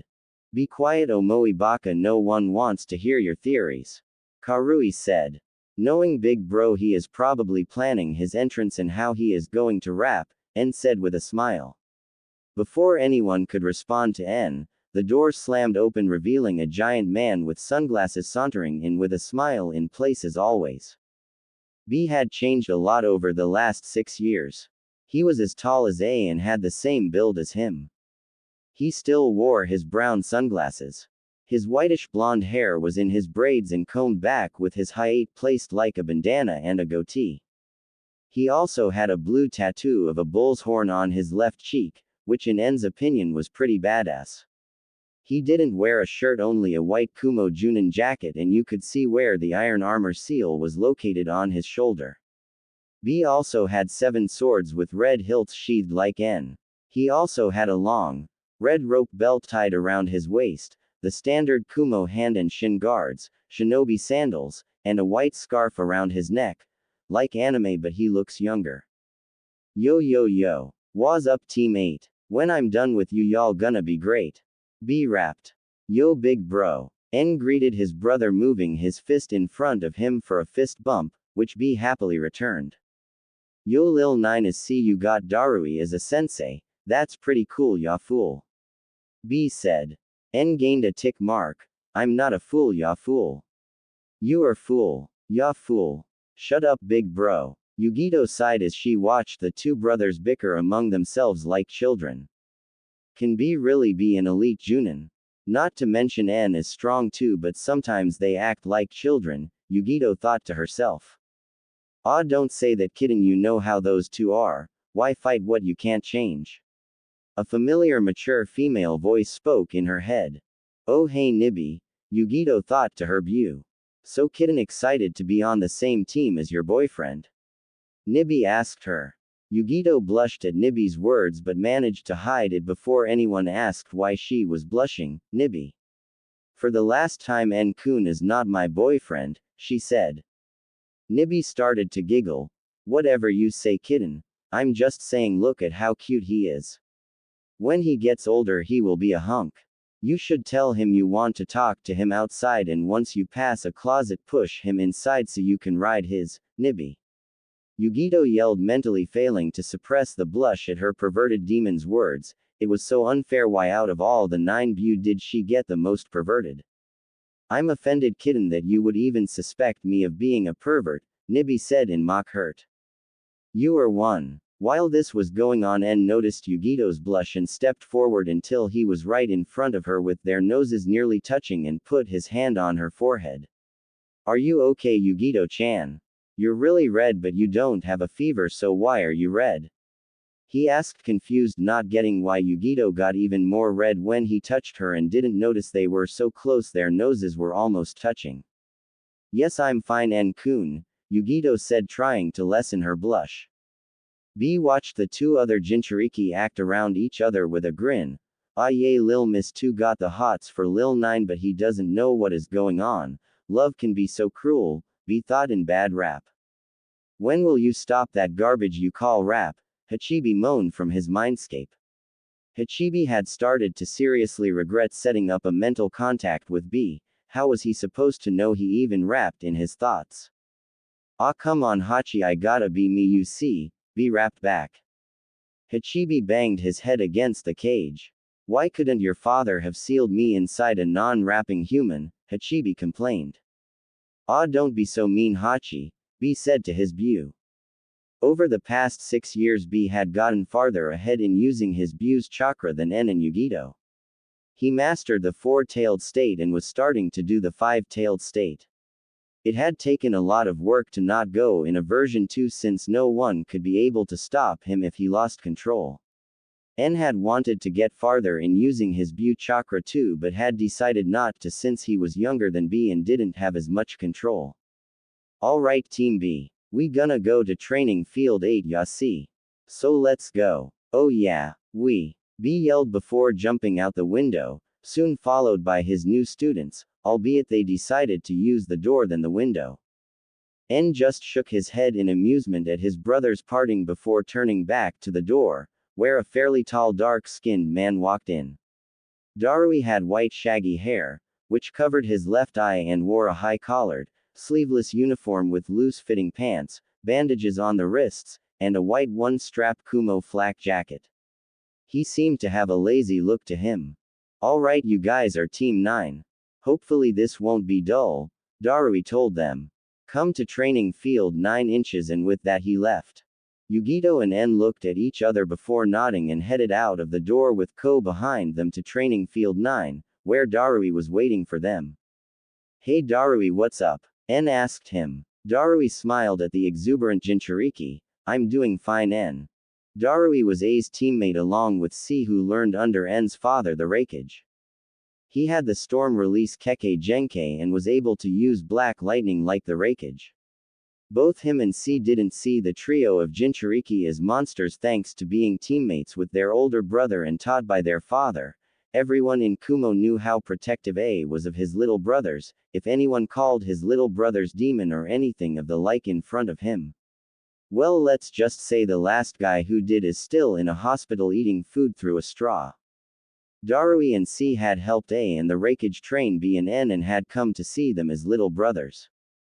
Darui had taken great interest in En's Crimson Lightning since he too had a different type of lightning and had been impressed to see that his lightning was equal or greater than his Black Lightning if he mastered it.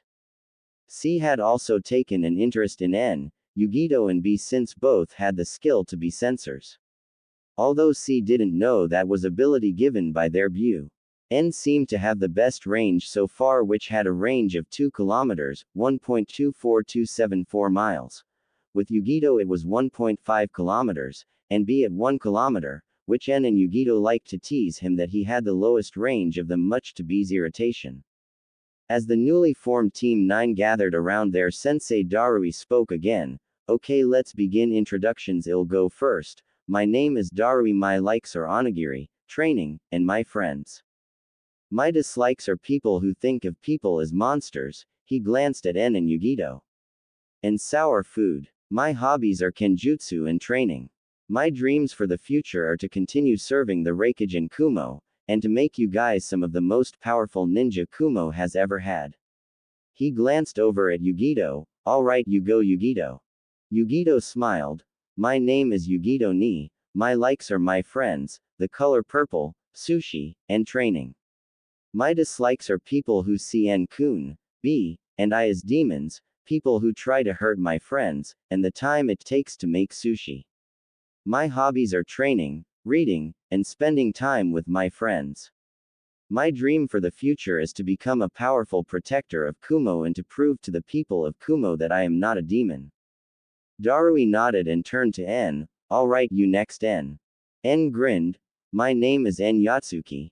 My likes are my big brothers and my pops the Raikage, Yugito-chan, he said, looking at Darui, and hence did not see Yugito blush. I also like ramen and rap.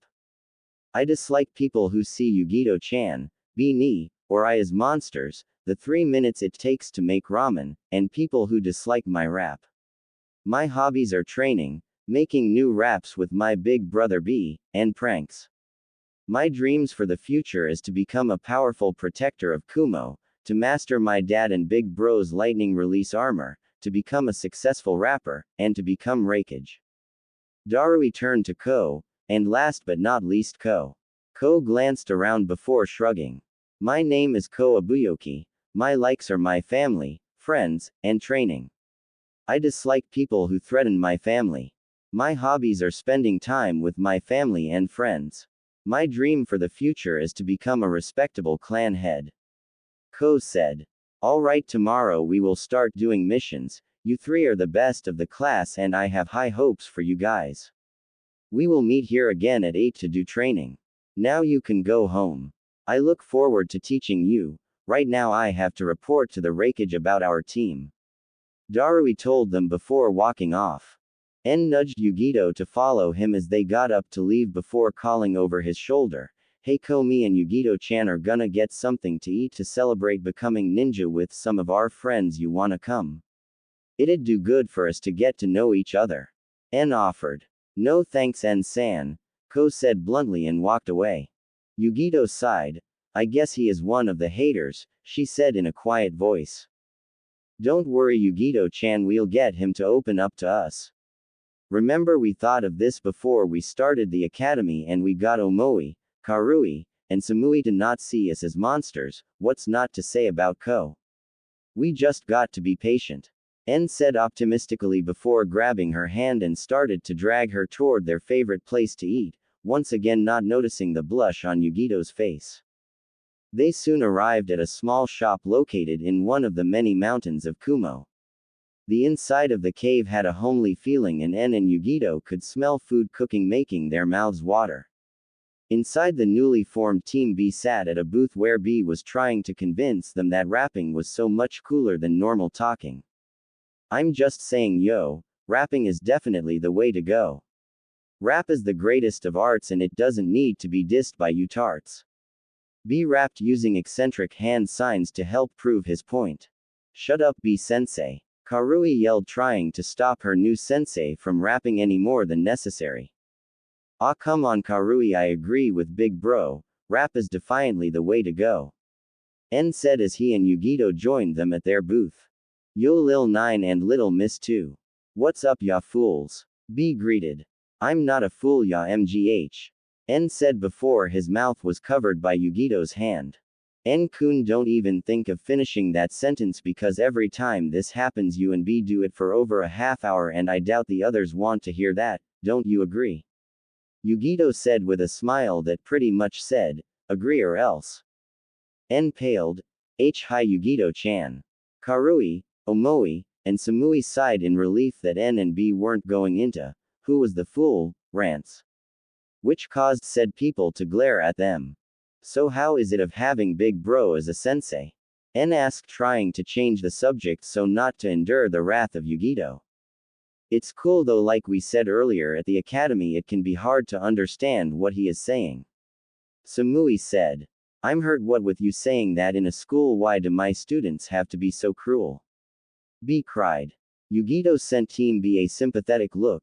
Don't worry, you'll learn to understand him like I do since I'm around him and En-kun so much. Yugito paused before going pale, although I don't think that's good if I can understand them.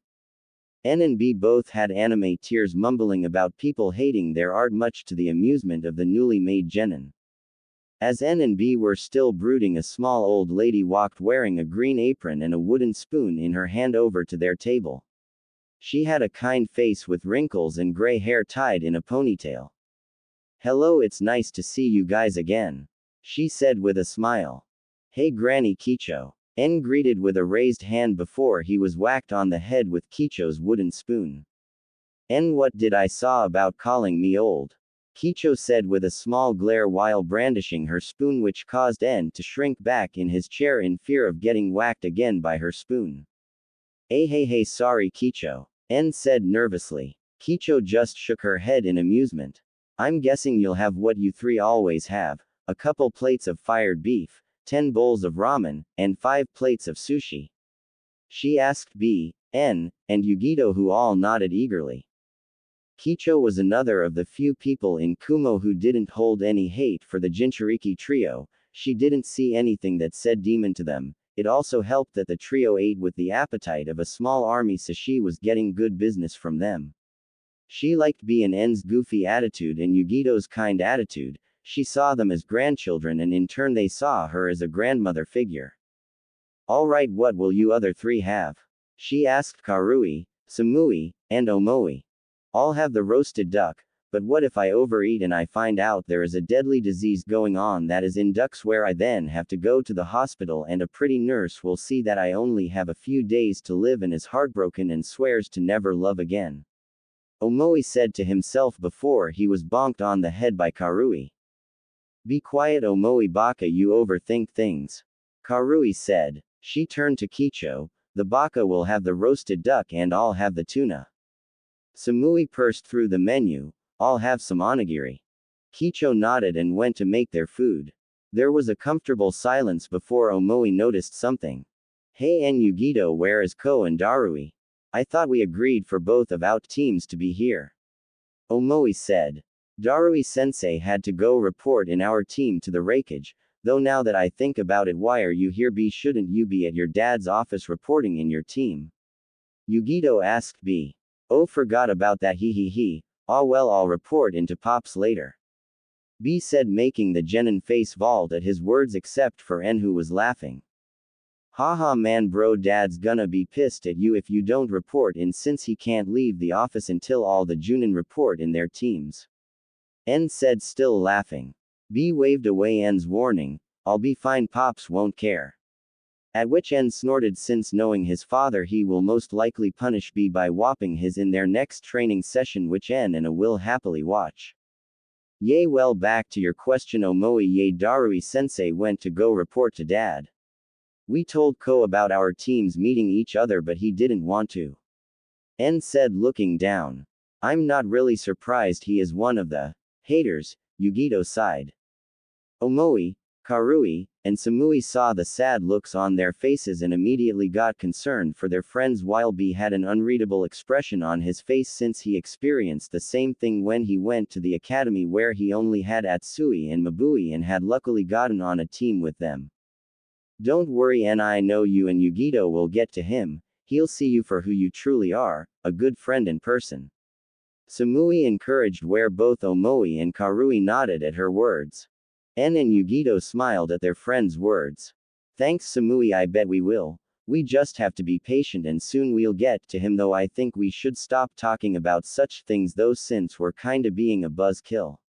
N said, where all the people minus B sighed at N's rap but were glad to see him get out of his funk. That's a pretty good rhyme, Lil 9. B said. N grinned at his big brother. I know it 'cause I'm awesome. I don't get why people think rapping is so bothersome. B nodded at his little brother's rap before taking out a notebook where he kept all his rhymes. That's a good one, lil bro. Which N nodded and took out his own notebook that B had given him, and soon the two rapping brothers were making up new raps and writing them down in their notebooks for future references. The new Jenin could only smile at the two brothers rapping.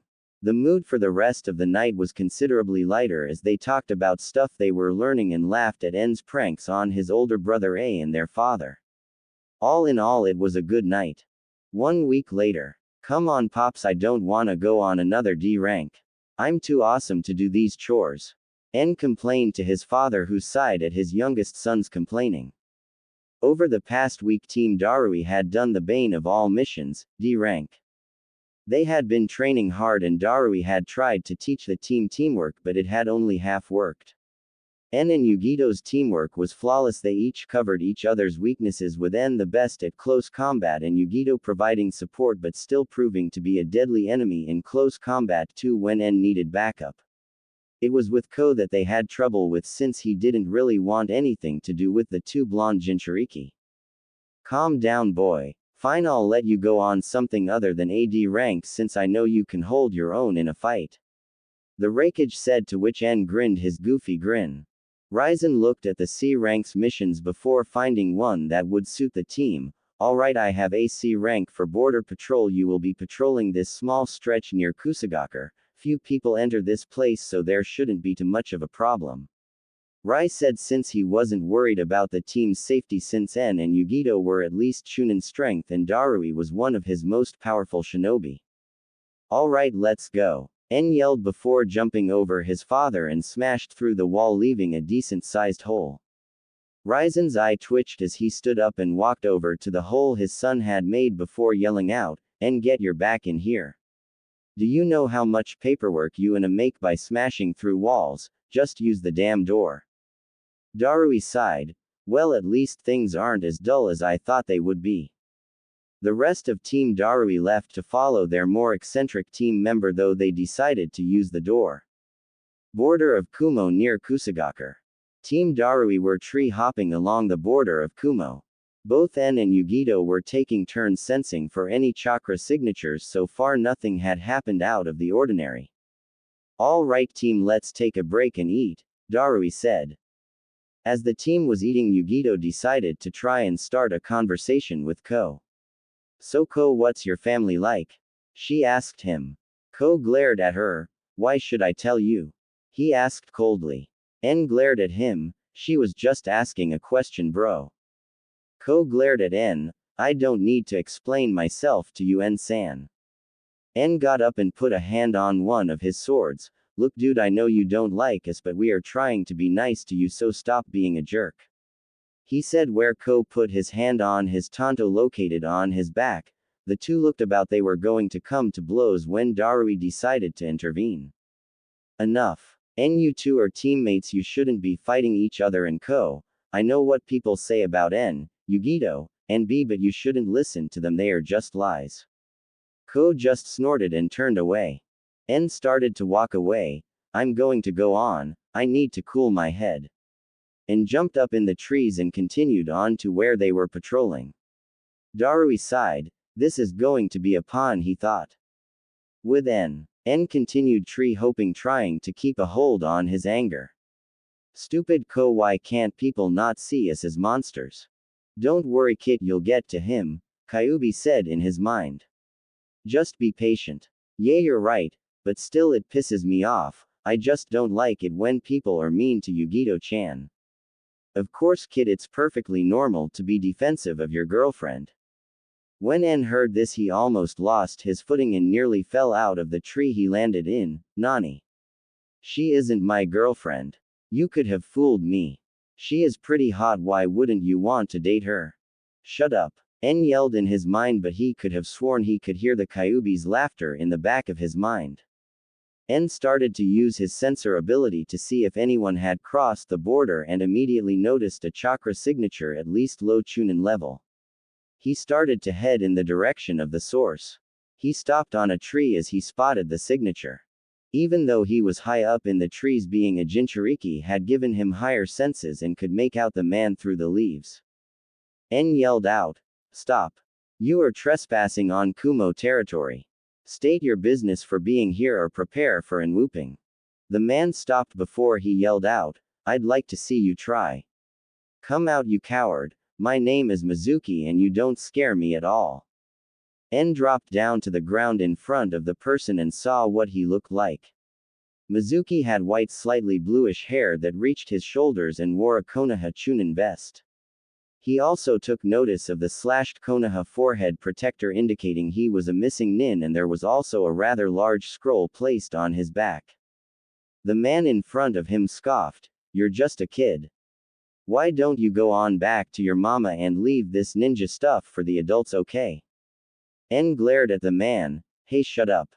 I may be a kid but I can still kick your, so don't diss me or I'll break your bones like glass." "What the hell are you saying? Are you an idiot or something?" Mizuki asked.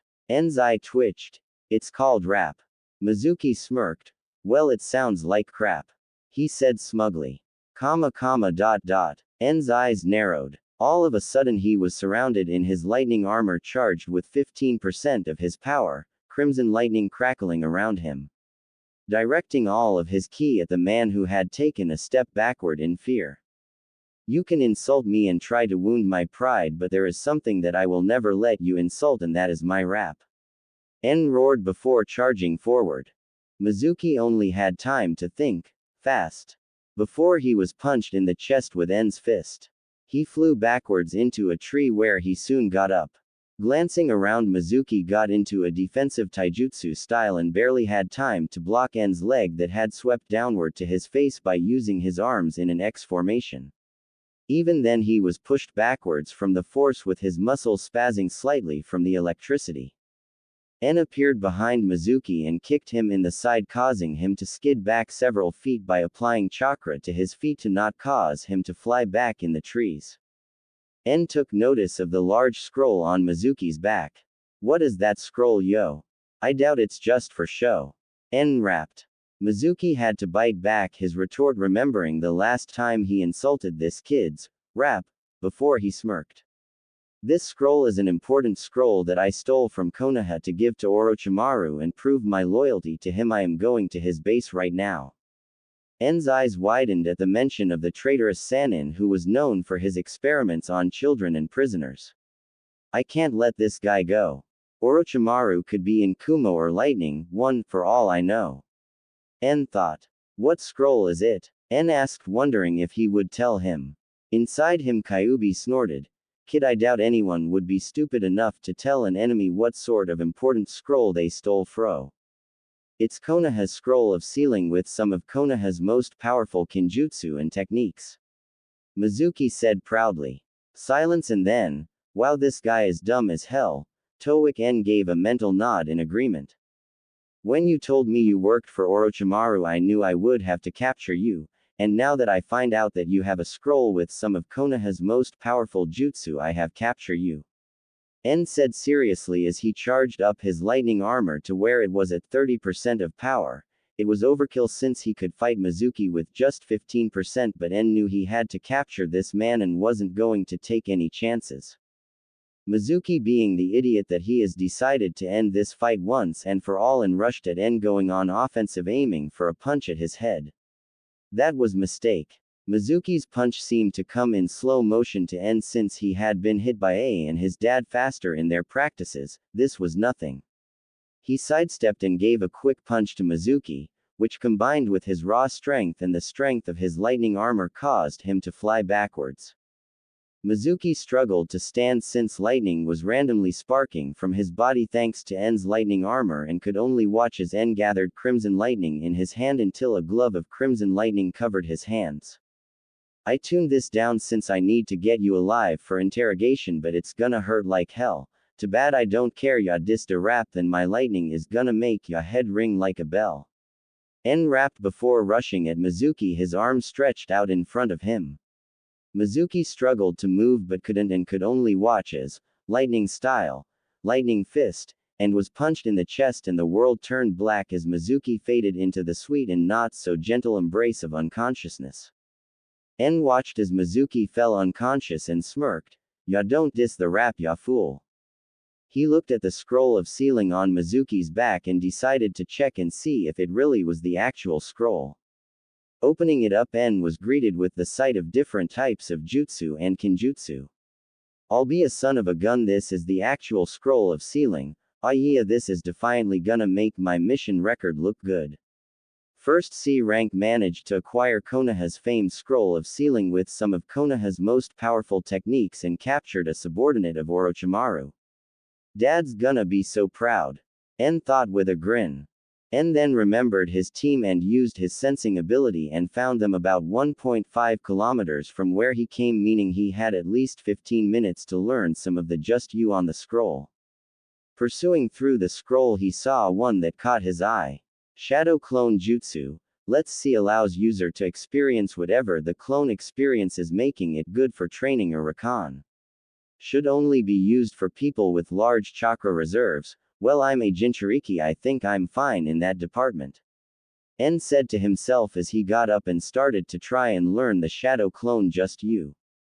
This was the scene Team Darui had arrived at.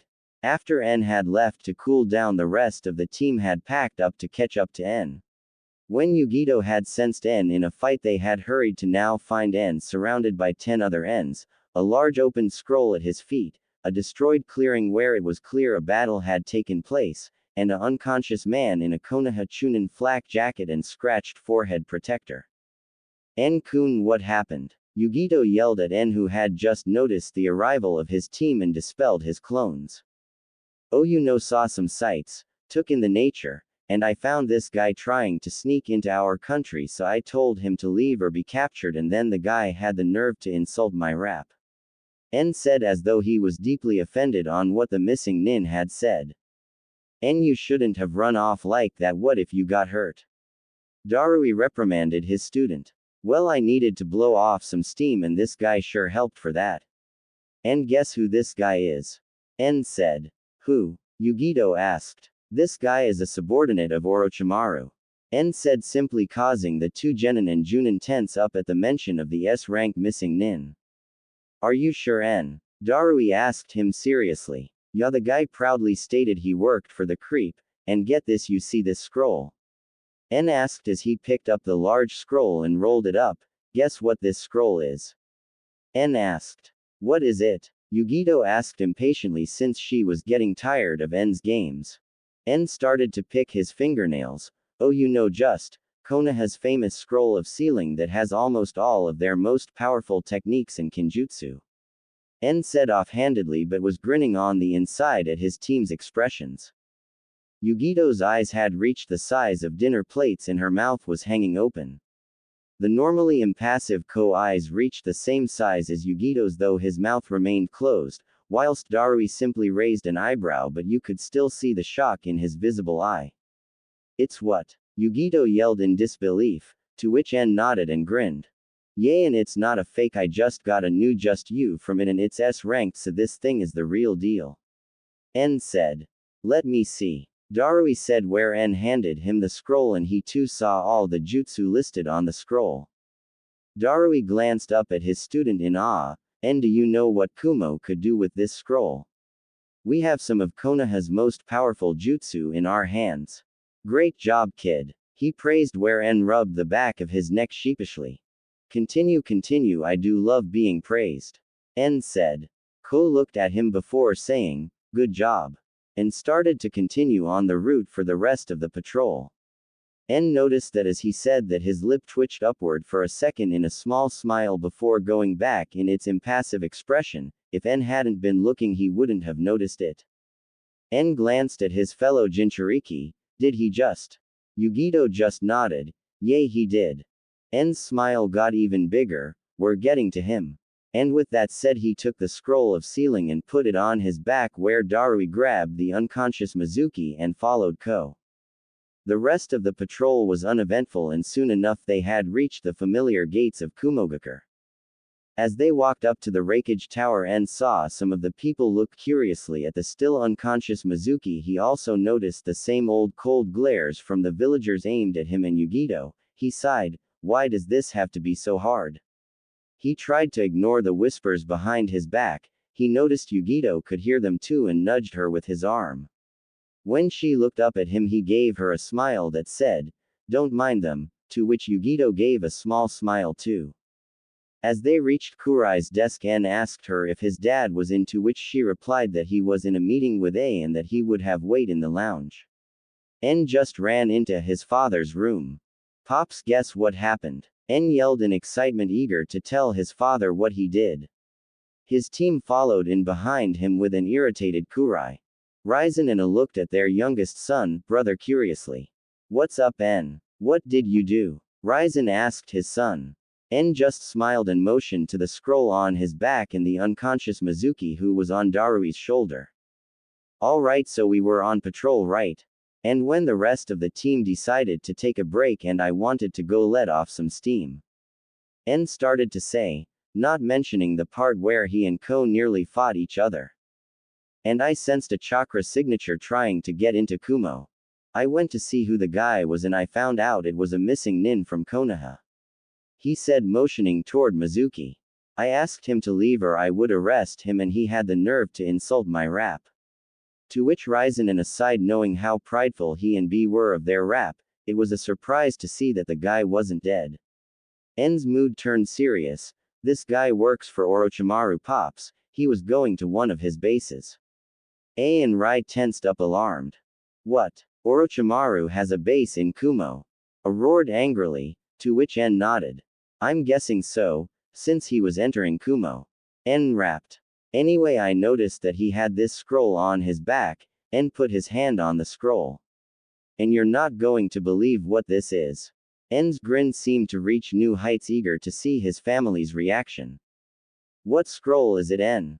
Raizen asked impatiently, wanting to know why N was grinning like a maniac. Okay, so he was always grinning like that, but he was still curious. N did the same thing he did when he told his team, oh, you know, just Konoha's infamous scroll of sealing with their most powerful techniques. N informed them. N laughed at his dad and brother's expressions. Raizen's eyes were even wider than when Yugito and Ko had found out. A's mouth was so open N swore that it was about to touch the ground. It's the scroll of what? A yelled in shock. N handed the scroll over to his family with a smirk. Just read it. When A and Raizen looked over at all the jutsu on the scroll, they looked up at N with pride in their eyes. Raizen got up from his chair and ruffled his son's hair with a proud look in his eyes. Good job, N. You managed to get some intel of a threat to our country and gave us multiple high-class jutsu. I'm so proud of you, son. He said proudly. A walked over to his little brother and ruffled his hair too with a proud smile. I'm proud of you, little brother. N thought he would burst with happiness on hearing of how his dad and big brother were proud of him. Thanks, Dad. Thanks, big bro. N said. I think you earned yourself a reward.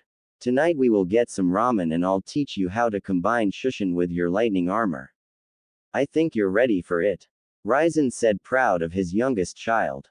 N gaped at his father, since he had been told that he hadn't been ready for that yet, since his father had said that he could when he was older. Now his father had deemed him ready. This was probably one of the happiest days of his young life. Yugito smiled at the touching family scene before her. They're so close with each other, she thought with a pang in her heart as she thought of her own parents who were now dead. Before she shook the sadness away, this was her family now. With N and B. My kitten, already thinking of your future with N. And you already consider him family. So cute. Why don't you show him how much he really means to you? Nibby purred in her head.